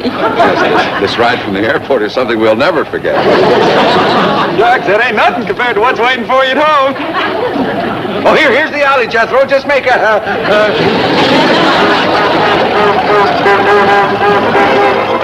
What was the surprise they had for you? I'll answer that. The Clampetts had put up their little cabin out by the pool to keep Granny happy. And we made the mistake of admiring it. You mean... Yeah. Oh, no, not for your honeymoon. That was the surprise. Surprise!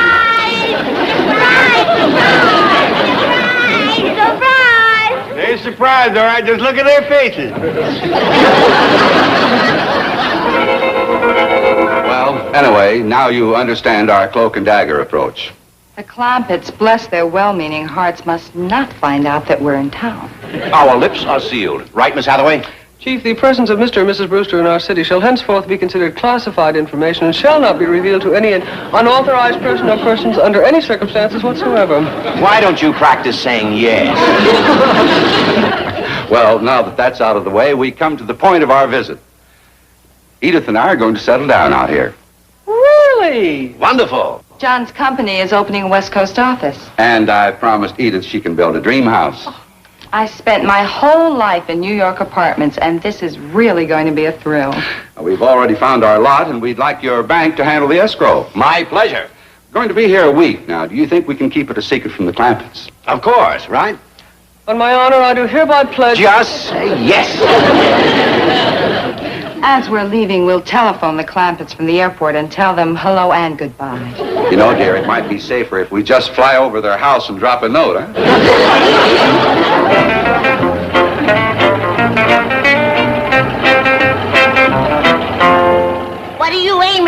tell Mr. Drysdale, Jed?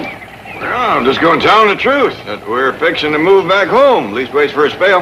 Well, don't you let him talk you out of it. He's gonna yowl like a scalded cat. Oh, I think he'll take it all right. He knows you've had a hankering for a long time now. It ain't just me, Jed. Everybody wants to go back home. Ain't that right, everybody? I don't. Speak when you're spoke to. Just hush up and drive, boy. Well, Granny said everybody. You ain't everybody. I'm somebody. That ain't everybody. Well, the three of you ain't everybody neither. It takes four to be everybody. Just hush up and drive, boy. Duke and me sure will be glad to get back home. See, Jed? Everybody wants to go. That ain't everybody. 1, 2, 3, 4, everybody. Gee whiz, Granny. Just hush up and drive, boy. Can we come in? Well, of course. My goodness, this is our day for surprise visits. Come in, come in. Sit down. Well, see you later. Duty calls. Would you like some coffee? Oh, no, thanks. You're busy. We'll just get right to why we's here. You see, Granny's been kind of restless.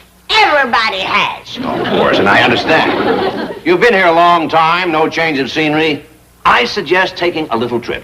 That's exactly what we had in mind. Good. Southern California has everything to offer. Mountains, beaches, desert. We's going back home. Fine. Now, I'll drop by this evening with some maps and folders, and we'll plan a little... You do mean this home? You mean the home where we come from? Today. Not 3 years ago. Home to the hills. Beverly Hills. Not those other hills. Those other hills, Mr. Drysdale. You can send Jez $50 million to Luke Short in Sibley. Luke's got a safe in his general store. Come on, Jez. No, you can't go. I won't let you go. What did you say? Mr. Drysdale, we got a lot to do, and it's a long drive back to our cabin. And I can't wait to get there. But you've got a cabin here, the one you put up beside the pool, remember? It ain't quite the same. Now, stand aside. What will I tell the Brewsters? You mean them honeymooners? Yes, they're back in town. Granny, you remember that pretty little city woman that fell in love with the cabin? Oh, yes. And they still talk about that wedding night. Is that a fact? You know, Jed, I never did get to learn that poor city woman about how to make lye soap or sling chitlins or butcher hog. Here is your chance. You gonna be here for a spell? For a whole week. Well, doggy. It would be kind of a shame to leave just now, wouldn't it? I reckon the Brewsters would look on it as downright unfriendly. Let's go home and commence making the cabin ready for them. I'll never forget this. Neither will the Brewsters. Are you fetch him to our place? I'll get them there somehow. Sometime this afternoon. We'll be ready for him.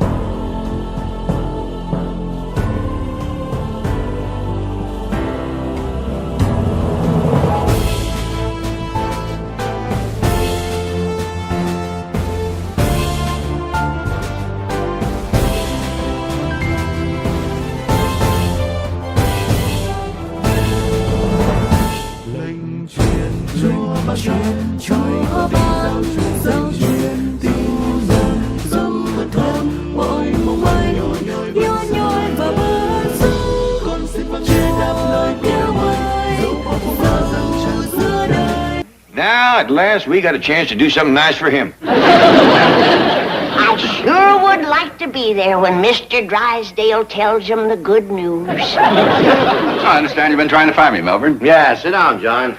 Edith and I were just overlooking at the lot. I've never seen a woman so happy and excited. All she can think about is that dream house. Glad I was able to save it for you, John. What do you mean? Clampett oil is very important to your company, wouldn't you say? Well, it certainly is. It's the richest field we've got, our major source of income. Without it, there'd be no West Coast office, no dream house, right? Right. Johnny, you came that close to losing it. Losing the Clampett oil? Now, relax, relax. I was here to throw myself into the breach. What happened? The Clampetts came by to tell me they were moving back to their home in the hills. Yes? In a flash, I saw the danger you were in. One look at those wells, one sniff of that oil, one thump of those drills, and Jed Clampett would have said, out. Throw everything out. Close it down. You really think so? The wells are quite a distance from the cabin. Johnny, I know these people. I know how they think. I know what makes them tick. Well, what did you do? Like I said, I know them. And one thing they respect is courage. So, I planted myself in front of the door like this, and I said, no, no, you can't go, I won't let you go. Oh, that did take courage.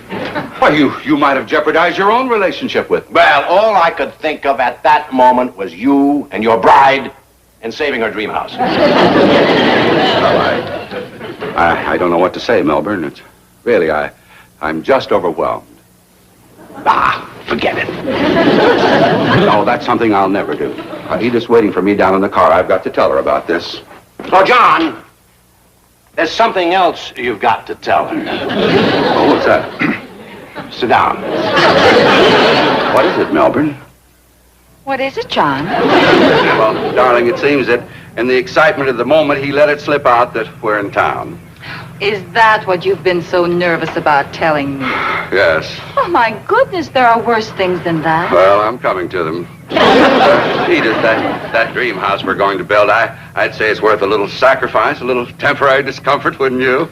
John, isn't this the street that goes up to the Clampetts? You didn't answer my question, dear. Oh, you didn't answer mine. Are we headed for the Clampetts? Edith, no matter what happens today, just keep saying to yourself, my dream house, my dream house. It'll take you through whatever lies ahead. What does lie ahead? Well... Never mind. I see it. It's the Clampett driveway. Well, start saying it, dear. My dream house, my dream house. John, please don't turn in. Say it, darling. Say those three magic words. You turned in! My dream house. Did you hear that, Jed? My dream house. Sure grabs at your heart, don't it? Here's a holding chicken for you, Miss Brewster. Oh, here. Let me hold it, dear. Well, in here, Miss Brewster. You can have the pig.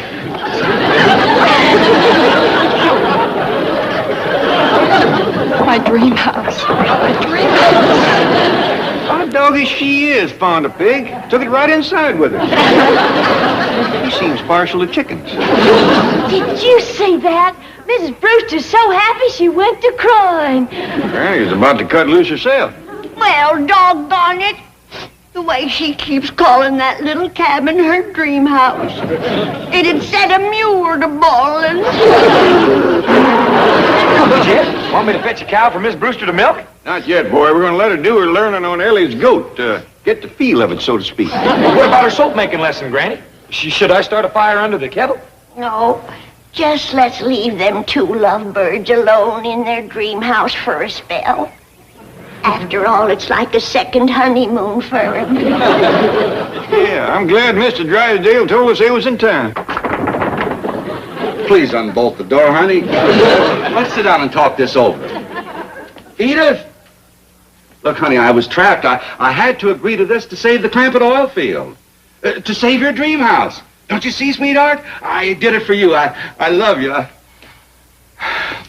Look, honey, we can face anything as long as we're together.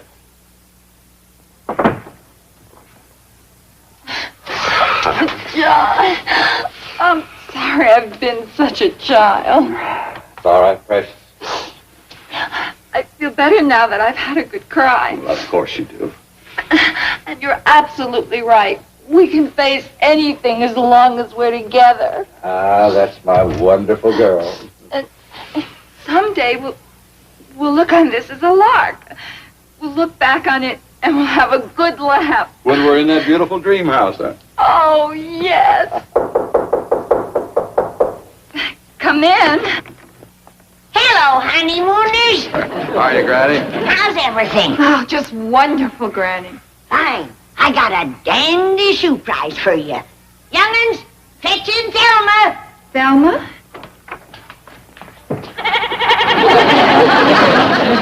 John, what's that? It's a goat, dear. Here you are, Miss Brewster. You seem to favor having your livestock in the house. The milker from the left. And don't let her butt you. This goat is for me to milk? Oh, won't that be fun, dear? A kind of a lark, huh? Don't worry about your clothes, honey. I bring you a house dress.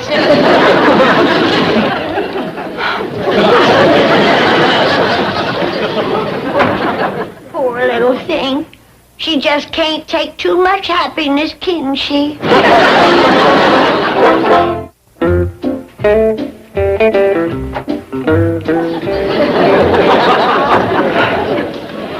I did it, John. I milked that miserable goat. Oh, Edith, my wonderful... Oh. You did, didn't you?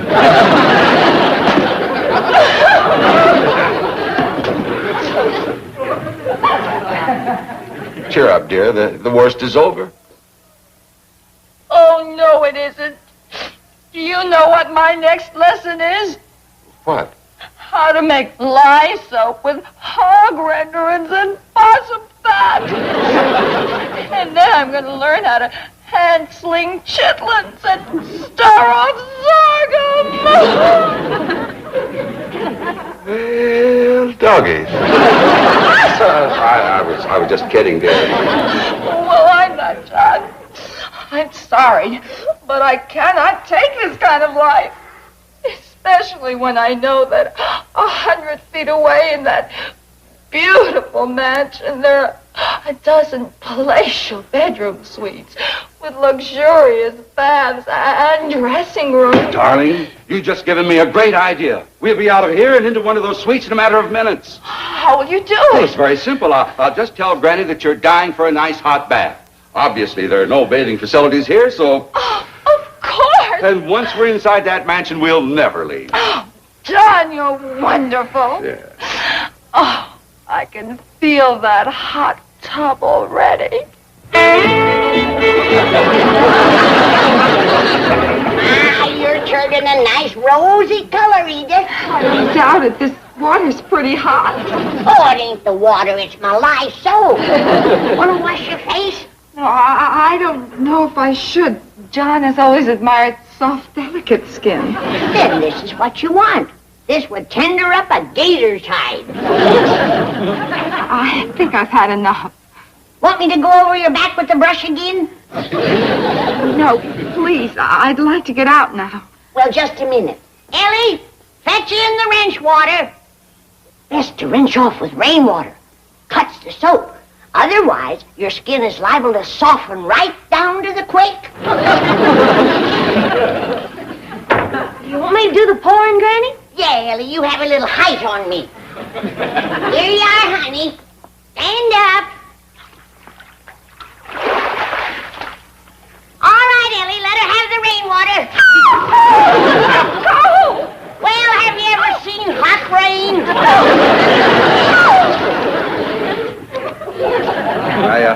I wonder if I should check on Edith. Well, not till Granny gives the signal.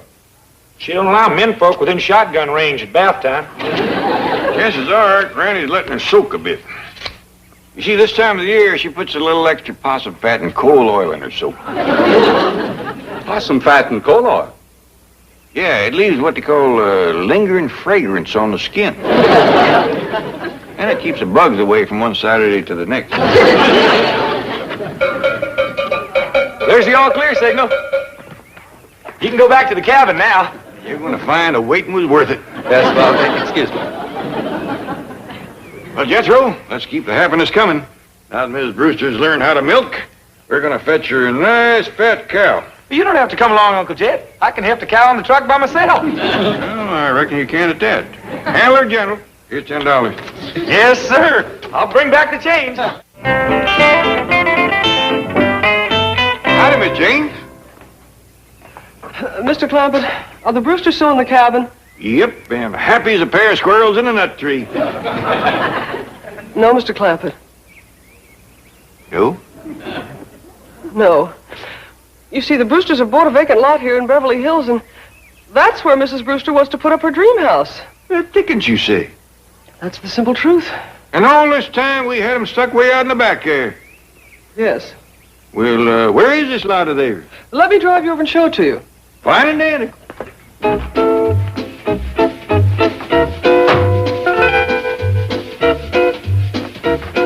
Morning, Miss Hathaway. Good morning, Chief. You know, I could hardly sleep last night for worrying about the Brewsters. They're waiting for you in your office. Oh. Chief, wait. Everything's all right. It is? Yes, they moved into their hotel last evening. Oh, well. Wilbur, I thought I heard your voice.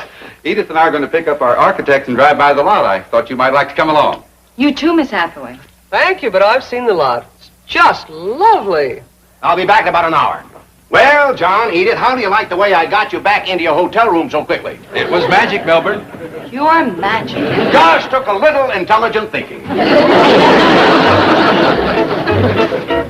We're getting close, Mr. McKeegan. You certainly are fortunate to find a vacant lot on this street. They paid enough for it. By the way, John, did anyone mention a 5% discount on your escrow fee? No. Good. Forget it. Here it is, coming up on your right. Cary Grant is one of our neighbors. Edith's so thrilled she doesn't know what to... What? Oh, John!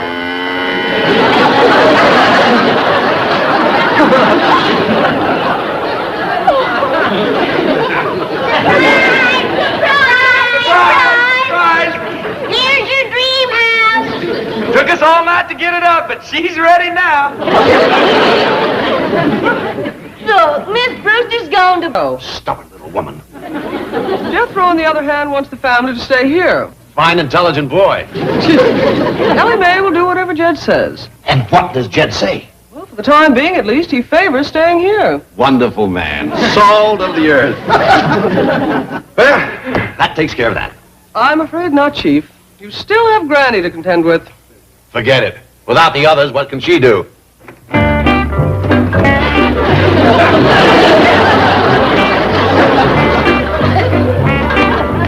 Granny, wait. Granny, don't go. Won't do no good to beg, young'uns. I have waited my last week. I am going home. You can't walk all the way home with this load. How are you going to push it up the hill? I'll get up enough speed going down one hill to take me up the next. Well, you ain't going alone. All right, grab a handle. Well, Pa says I gotta find homes for my critters first. Can't you wait a week or so? I have spent my last night in Beverly Hills, and I have missed my last Dewberry Festival. I am going home. How are you going to find your way? I'll sniff my way. The Sweet William and Verbena is in bloom. Come on, Pa, you gotta stop her. Ellie, ain't nobody gonna stop Granny once she got her mind made up. She is kind of set in her ways. That little woman is so muley. If you throw her in the river, she'd float upstream. Uncle Jed, Granny Bowser declares she's going to walk home. Well, the only thing to do is let her get it out of her system. Well, she can't walk all that way pushing that load. She won't. About 10 or 15 miles up the road, her feet will talk her out of it. Goodbye, everybody. I'm leaving. Whatever you do, don't coax or plead. The more we beg, the more she's going to enjoy going.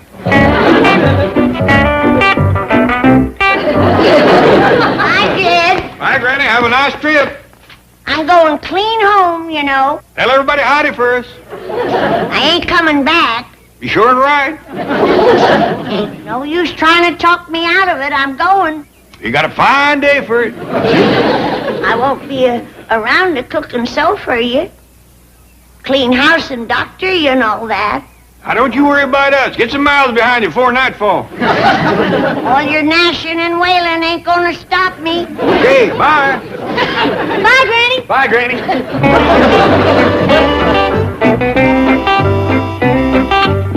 I'll be switched.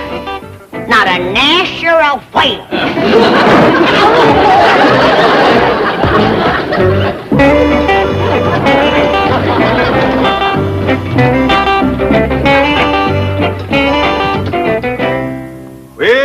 her way. Want me to follow her on the truck? Then when I see she's getting tired, I'll just pick her up and fetch her back. No, boy, we gotta let Granny keep her pride. Well, how are we going to get her back? Well, after she's good and tuckered out, she'll call and pretend she's worried about us. I'll tell her we's having a miserable time without her. Then what? Well, and after a few I told you so's and serves you right, she'll offer to come back for our sake. Then I fetch her. That's right. Then maybe we'll have peace for a spell. Well, Pa, whilst Granny's gone, can I have some of my critters in the house for victuals? Well, I reckon it's your only chance. Thank you, Pa. Mind your manners, everybody. Victuals will be ready in a minute.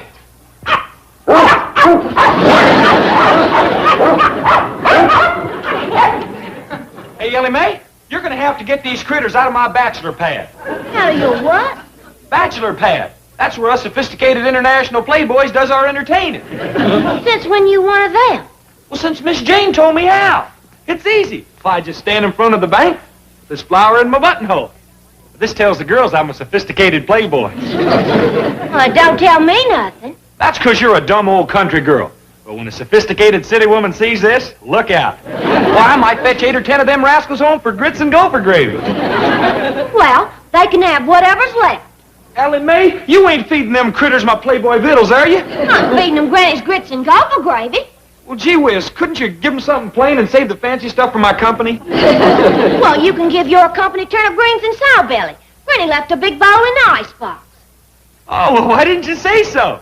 They might be playboys that serves grits and gravy in their bachelor pads, but I bet you they ain't many that can come up with turnip greens and sow belly.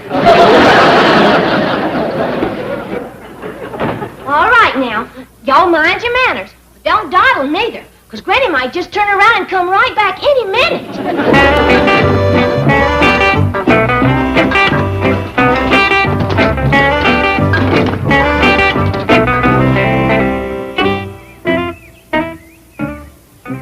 None too soon, neither.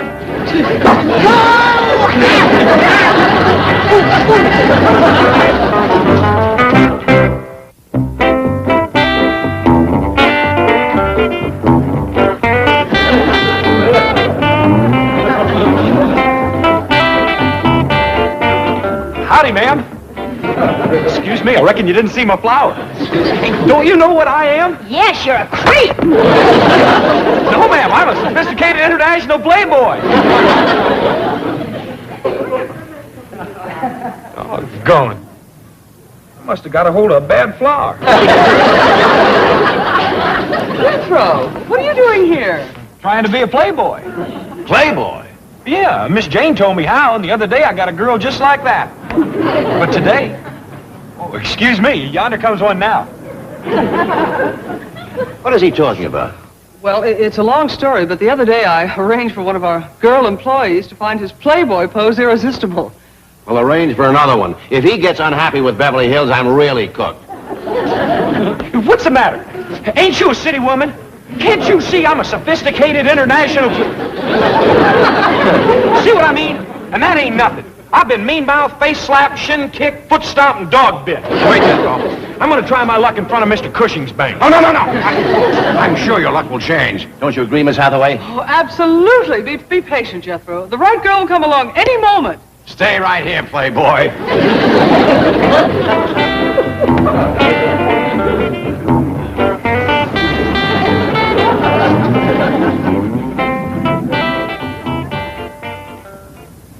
Well, there's the Commerce Bank. And there's our masher. That hayseed? He fits the description they gave me at headquarters. He's pretty big. Maybe I'd better make the arrest.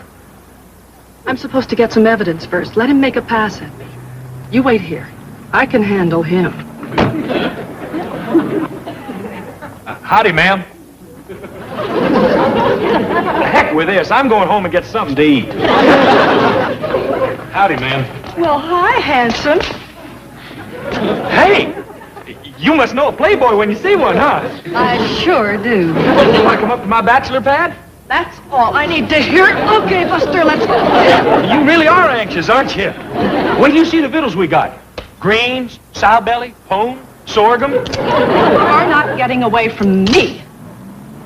You really must like greens and sow belly. They'll be dancing, they'll be singing, all the bells will be ringing, they'll be dancing. dance, and they'll be singing when she comes. Oh, they'll tap a keg of cider when she comes. Oh, they'll tap a keg of cider when she comes. Oh!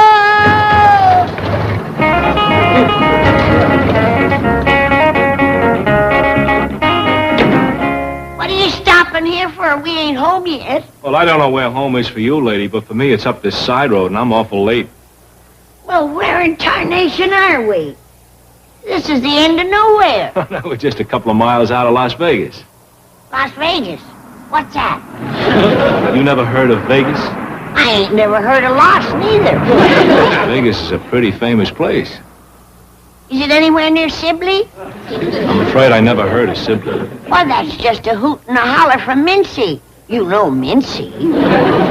Sorry. Oh, sure you do. That's where the river road cuts off to Bug Tussle. Bug Tussle?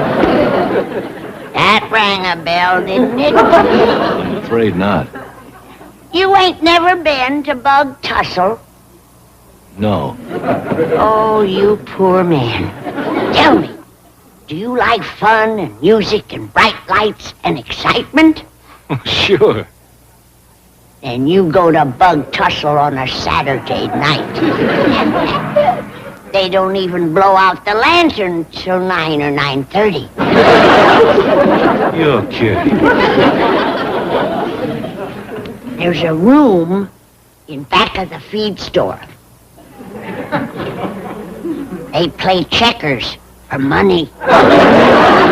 No. Well, Bug Tussle sounds a little too rough for me. Las Vegas is more my speed. Well, I sure wish I could drive you on in, but I'm awful late.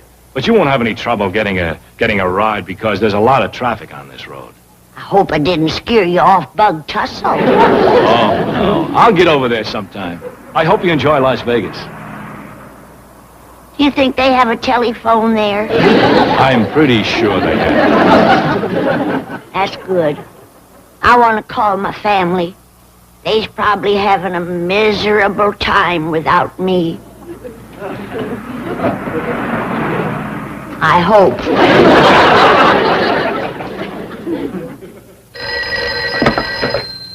Granny, is that you? Oh, hello, Jethro. Where are you? What are you doing in jail?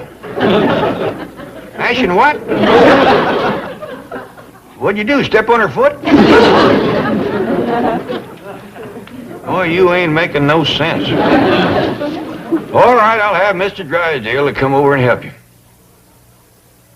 All right, I'll tell him to bring a bail bucket.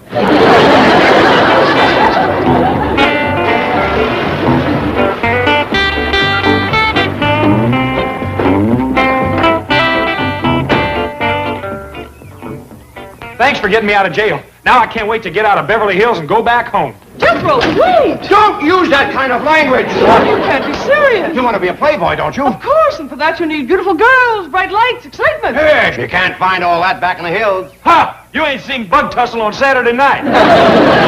Bug Tussle? Yeah, and the girls there don't throw you in jail when you ask them over for greens and sow belly. Let's talk this over. I'm through talking. I'm on Granny's side now, and just as soon as I can get packed, I'm going to jump on that truck and see if I can catch up with her. Catch up with her? Yeah, she left this morning on foot. All by herself? No, she took her wheelbarrow.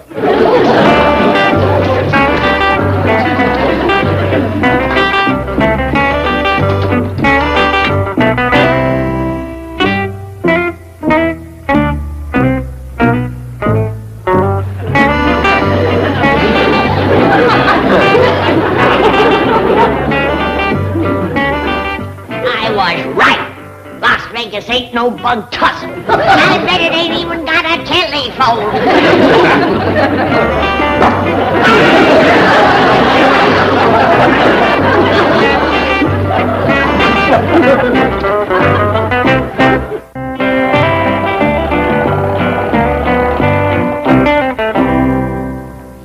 I sent Jethro out in the truck to see if he could pick up a trace of Granny.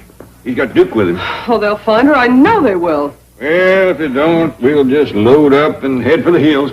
Oh, Mr. Clampett. Don't worry, we'll find her on the way home. Oh, don't talk like that, please. Calm down, Mr. Drysdale. She'll be all right. Who? Granny. Yes. Well, don't you leave, Mr. Clampett. You stay right here, and Miss Hathaway and I will look for her. Indeed we will. We'll alert the police, the highway patrol. We'll hire detectives. We'll get a helicopter and offer a big reward. Well, that's nice of you, but you don't have to go to all that trouble. What's a little trouble when we're talking about your money? Granny. Well, I declare you are so wrought up you don't know what you're saying. Now, you come on right over here, and you sit down, and you have a nice cup of coffee. But we've got to find Granny. It'll be dark pretty soon. Oh, she can take care of herself. Chances are she's already found some nice, quiet spot to bed down for the night.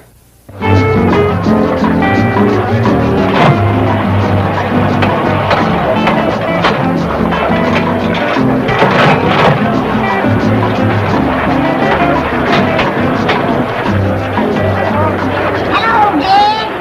Dad, this is Granny. I said Granny. Quieting down out there, I can't hear myself think. Hello, Dad. Hello, Granny, where are you? I'm in some crazy town called Las Vegas. I tell you, Jed, this place makes Saturday night in Bug Tussle look like Sunday morning in Sibley. Some place called Las Vegas. Las Vegas? Well, there goes my money. I mean, your money. Granny, should I send Jethro on the truck to fetch you? Oh, you can't do that. It's over 300 miles. Just a minute, Granny. 300 miles? Man, that's what you call walking. If she hadn't been pushing that wheelbarrow, she'd be thrown home. Hello? Somebody get me out of here. I want to come home. Mr. Clampett. Hello, Granny. Jane Hathaway here. Now listen carefully. Go to the airport and wait there. Mr. Drysdale and I will fly up and get you.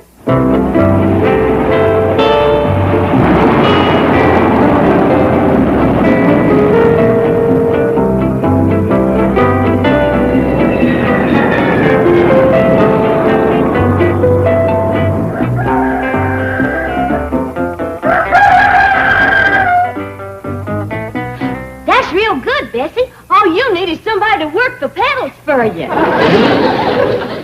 Ellie Mae, what are you doing? Well, Bessie's practicing to help you drive back home. I ain't going back home. Mr. Drysdale done give me an office job down to his bank. When? Last night when he fetched Granny back from Las Vegas. I'm gonna have my name on the door, secretaries and everything. What you gonna be doing? What everybody else does that works in offices, I reckon. Sit at my desk, take coffee breaks, go to the water cooler, watch the clock, stuff like that. Well, how about getting me one of them jobs? Sorry, Mr. Drysdale says I got the only one they is. I'm what you call, let's see, Junior Executive Research Consultant.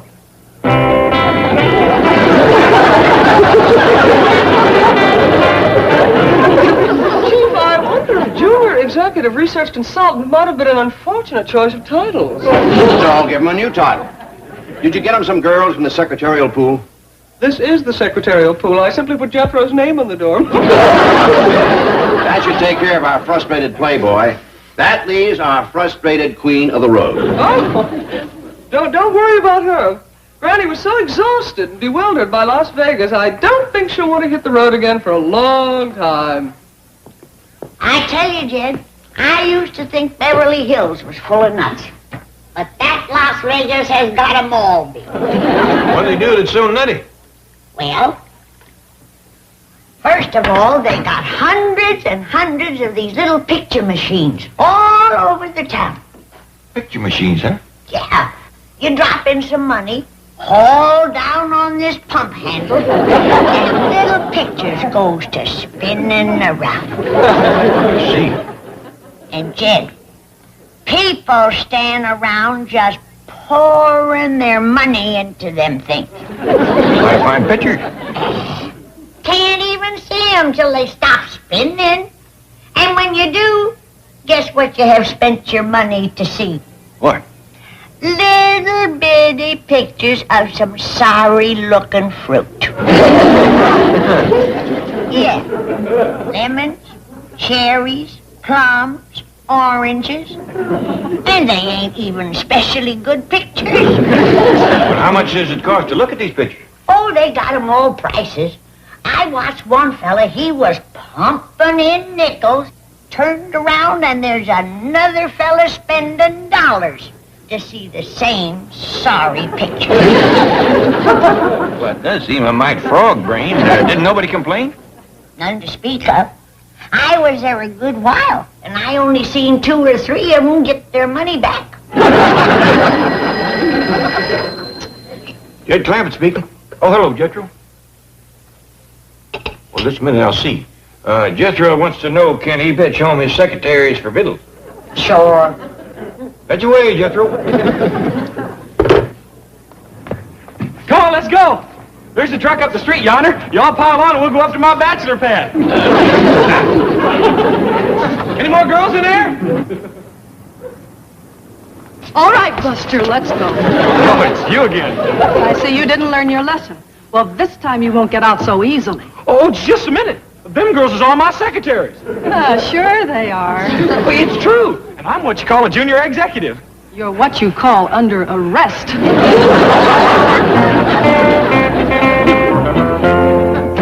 It's a wonderful feeling to have everybody happy again. If I do say so myself, I think I handled this whole situation with intelligence and...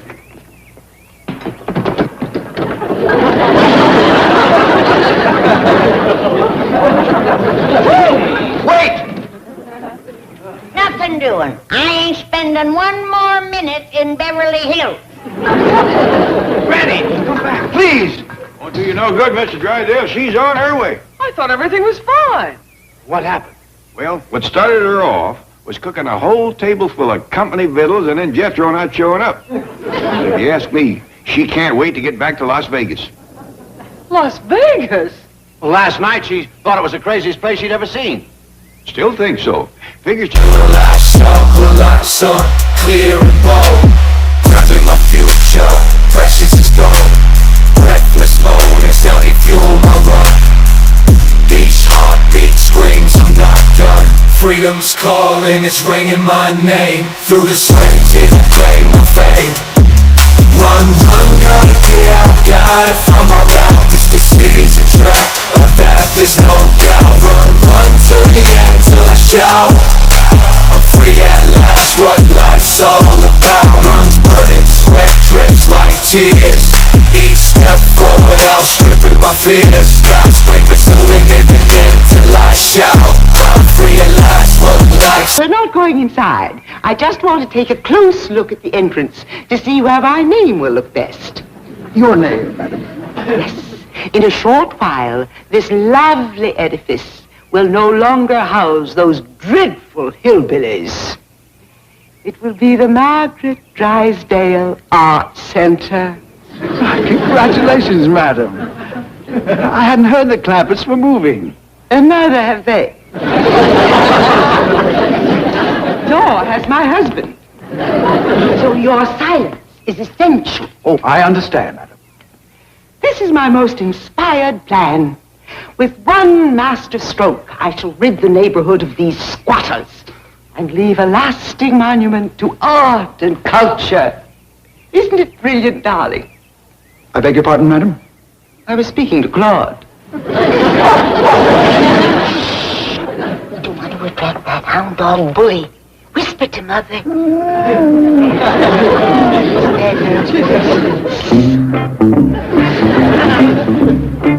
It's the bully! Quickly, Fredericks, before Claude gets one of his migraines. Vicious, bloodthirsty cur! Well, I thought I heard something out here. Howdy, Miss Drysdale. Glad you could drop by. Come on in, set a spell. You too, young fella. Oh, really, no, I can't right now. I was planning to come back later and discuss some business with you. All right, maybe that would be better. Granny just put some victuals on the stove. We can talk over a plate of groundhog stew. Groundhog stew? Plenty of pot liquor and pone to sop it up with. On second thought, let's talk now, out here, in the fresh air.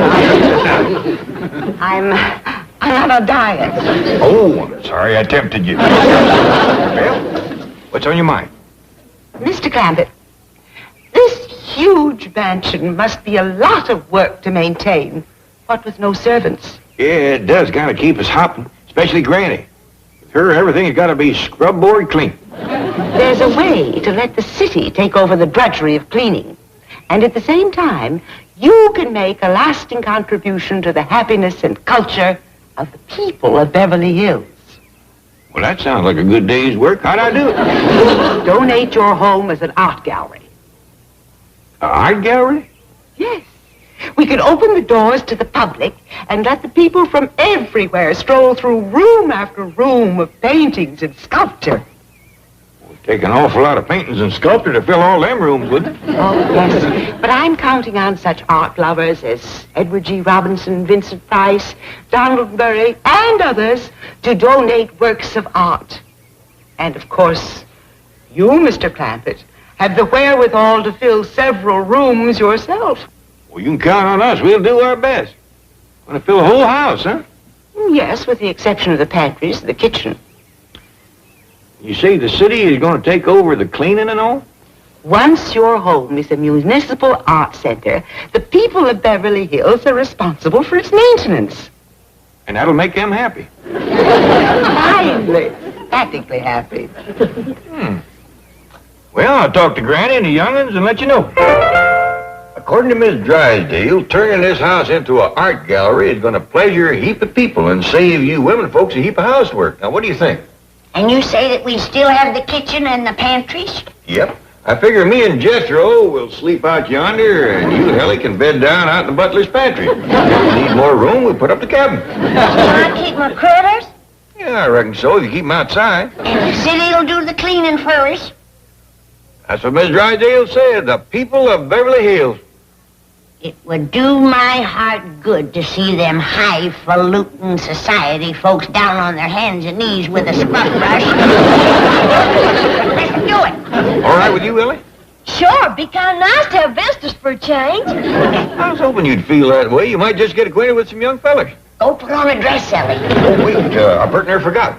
Miss Drysdale is counting on us to do some of the painting and sculpting. Enough to fill several rooms, the way she put it. Jed, we don't know nothing about that. Well, lots of folks is going to pitch in, and I promise we do our best. Well, I can do mud sculpting. Here comes the boy with the school, and I bet you he can learn us. Learn you what, Uncle Jed? About painting and sculpting. Oh, heck yeah. I studied all about art in the 5th grade. Tell us something. Well, first you got to know who the great artist is.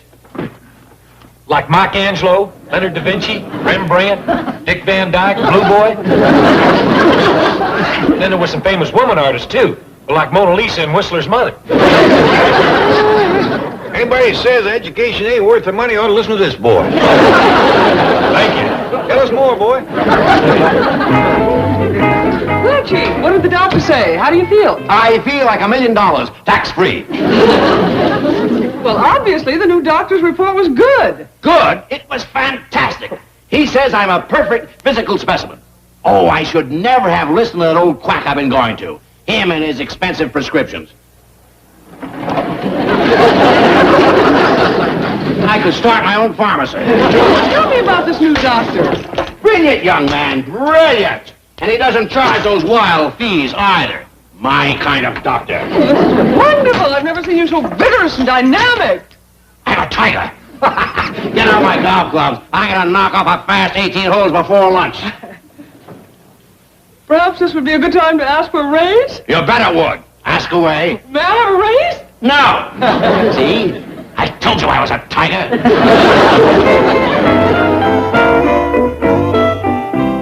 Claude, dear. The success of our project depends on getting Daddy out of town for a while. So don't be upset if you hear Mother tell a little white lie. I'll go and reserve a caddy for you. No. I'm going to carry my own club. Here's our Daddykins. Good morning, Miss Hathaway. Drysdale? Claude? Mother, I'm in kind of a hurry. I'm going to club and shoot a few rounds. Milburn, darling, you mustn't lift anything heavy. Not in your condition. What do you mean, my condition? I've just come from seeing a new doctor, and you know what he told me? Don't say it, dear. I'm sure it's nothing serious. All you need is rest. You don't have to tell me. I can see it in your poor, tired face. Complete exhaustion. He said I looked good. He was seeing you for the first time. I was shocked when I came in here just now. Shocked. Weren't you, Claude? He thinks I look bad, too, eh? Dogs, they're sensitive to these things. I am a little weak. I feel a little queasy. Milburn, you threw away your medicine. Well, that new doctor said I didn't need any. The young quack, no wonder he was so cheap. All you need is a long rest. You've been driving yourself too hard. You know how it is. Whole load's on me. I'm under terrific pressure. But your health comes first. A week in Palm Springs and you'll be as good as new. Gee, I don't know if I can stand the trip. That's right, 18 holes. Well, he says he won't need a caddy. He's feeling like a tiger today.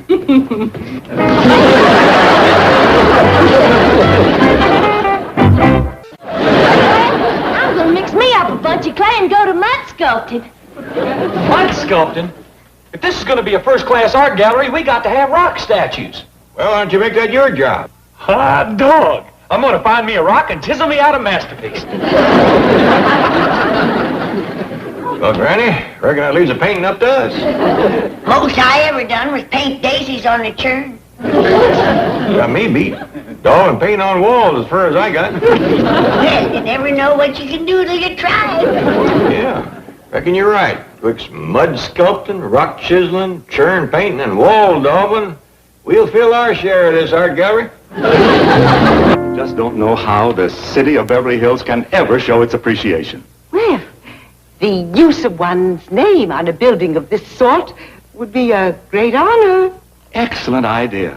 We'll call it the Clampett Art Center. Mr. Abel, that's not exactly what I had in mind. You see, the Clampetts are moving away from Beverly Hills. Oh, my, we'll be sorry to lose such generous, civic-minded patrons of the arts. Yes. However, picking a name more or less at random, how about the Margaret Drysdale Art Center? It's settled then. What would you think of shortening the name to just Drysdale Art Center? Oh, no. That would give my husband the credit. Milburn doesn't even know about this. In fact, he isn't even in town. At this very moment, he's on his way to Palm Springs.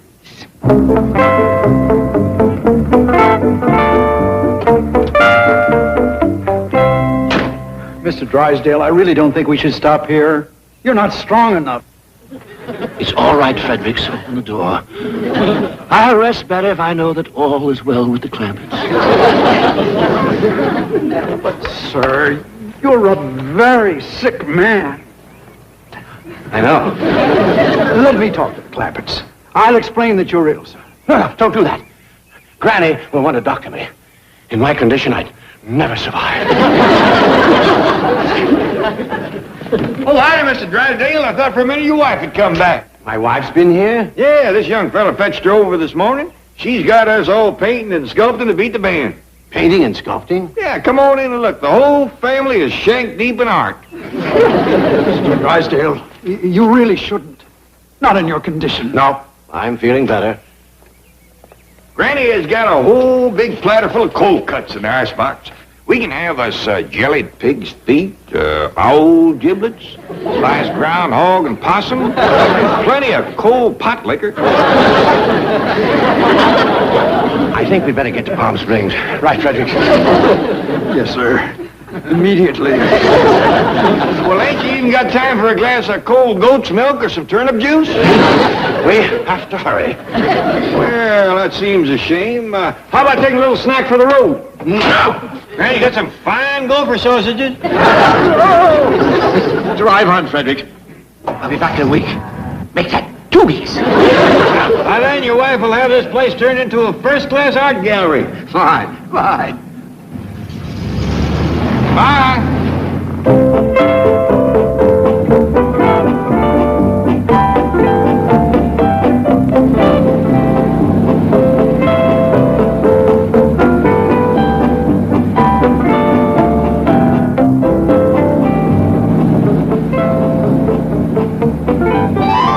Art gallery?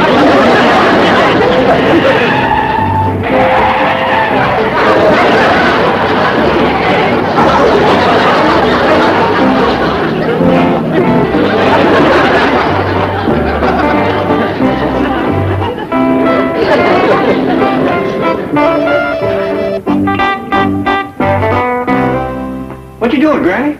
Painting daisies. On the ceiling? I painted them on everything else I could find. But this painting on the ceiling is the most miserable work I ever took on. No wonder that Michelangelo give it up for chiseling statues. Drips on your face, runs down your arms, it's plumb awful. Well, I must say that your ceiling daisies don't come up to the standard of your... It does drip, don't it? If I don't find something else better to paint on, I'm going to give it up. Well, maybe Jethro knows what them other artists uses to paint on that Dick Van Dyke and that bunch. Jethro's back, is he? Yeah, he's found himself a sculpting rock. He's out front trying to wrestle it off the truck. Well, when he comes back... He made it. What was that? It knocked 3 of my statues off the bench. That was Jethro unloading his sculpting rock. What's that, Ellie? Well, this here's a possum, Granny. How do you think he'd look with a couple of big yellow daisies on him? Daisies?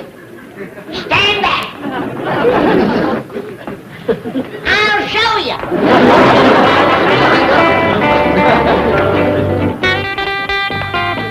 Ain't this a doozy, Uncle Jed? I'm gonna chisel me out a masterpiece and a half. Did you hurt your foot again? No, sir. I'm getting real smart on handling these big rocks. Well, where you aim to do your chiseling? Out back by the cement pond. How do you aim to get the rock back there? Should have left it on the truck, shouldn't I? I'll just have to chalk it up to more suffering. What is all this about suffering? All the great artists does it, Uncle Jed. Mostly they lives in attics and stars. And their paintings get mean-mouthed something awful. Till after they's dead. I reckon I never starved enough to be a good painter. Well, there's a quick way to suffer. Just do what old Vince Van Gogh done. Whack off an ear. Whack off an ear? Yes, sir. That's what you call instant suffering. I believe starving's got that beat. Well, I think there was more to it than just suffering. You see, after he whacked off his ear, he sent it over to his sweetheart. What for? I reckon she admired it. This Van Gogh fella, was he a good painter? Yes, sir. One of the greatest that ever lived. Well, why didn't he just paint a picture of his ear and send that? Maybe he was too poor to buy canvas. Is that what the regular artists paint on? Yes, sir. Mostly it's that. Well, go fetch Granny some. Well, I ain't just sure where you get it. That's Miss Jane. She'll help you. Well, yes, sir. Oh, while I'm gone, would you like to throw my rock around by the cement pond? No, thanks. Be a dandy way to supper. Believe I'll pass it up.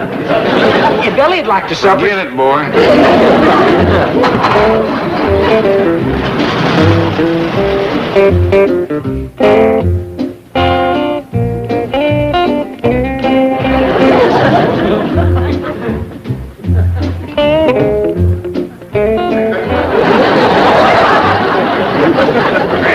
Look what Miss Jane fetched over for us to paint on. Raised beets.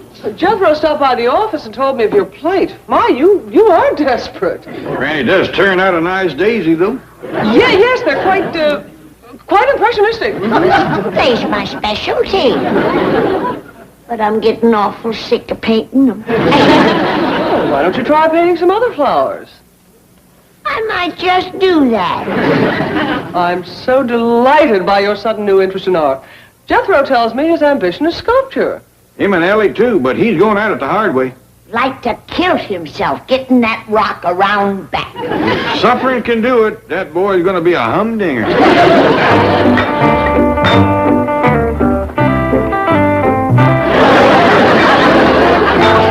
Mr. Bodine, Yes, ma'am? do you mind if I take a break? Oh, heck no. I've been holding this pose an awfully long time. Go ahead. May I ask you a question? Oh, yes, ma'am. Have you ever done sculpting before? Oh, no, ma'am. This here will be my first masterpiece. Well, why did you pick me to pose for you? I'm the most expensive model in the agency. You was the prettiest. Thank you. How long do you think you're going to need me? Till I'm done with the statue. Oh, here come some visitors. I'd better resume my pose. Okie doke. Greetings, Jethro. Howdy, Miss Jane. You're sure going through that rock like 60? Thank you. Where'd you get the beautiful model? Model agency? She gets $50 an hour. Now I know why so many of them artists was poor all the time. That price, I'm glad Ellie is sculpting critters. She thinks she made such an all-fired good possum. Wait till she sees the one that I'll make. Wait a minute, boy. You are sculpting a possum? It's gonna make Ellie's look sick. What's she doing? She's posing. What for? Uncle Jed, you can't be a real artist without you got a beautiful model posing for you.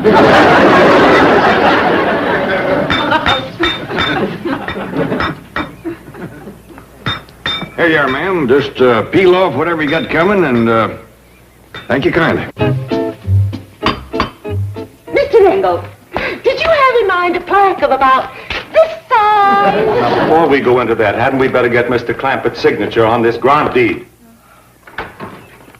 Well, howdy there, Miss Drysdale. Mr. Clampett, I'd like you to know Mr. George Engel, the chairman of our Fine Arts Commission. Well, I'm proud to meet you. My pleasure, Mr. Clampett. Miss Drysdale, I'm afraid we only got one room filled so far. Filled with what? Masterpieces, art treasures, and such. Oh, thrilling! May we see them? Yes, ma'am. Step right in. Oh. Ready? First visitor to the art gallery's here. Howdy, Miss Drysdale. Granny, this here is Mr. Engel. He's a high muckety-muck when it comes to art. This here is my daughter, Ellie Mae. Ellie, show Mr. Engel your mud sculpting. Yes, sir, Pop. These are the flowers I painted, Miss Drysdale. These are my daisies. These are my sunflowers.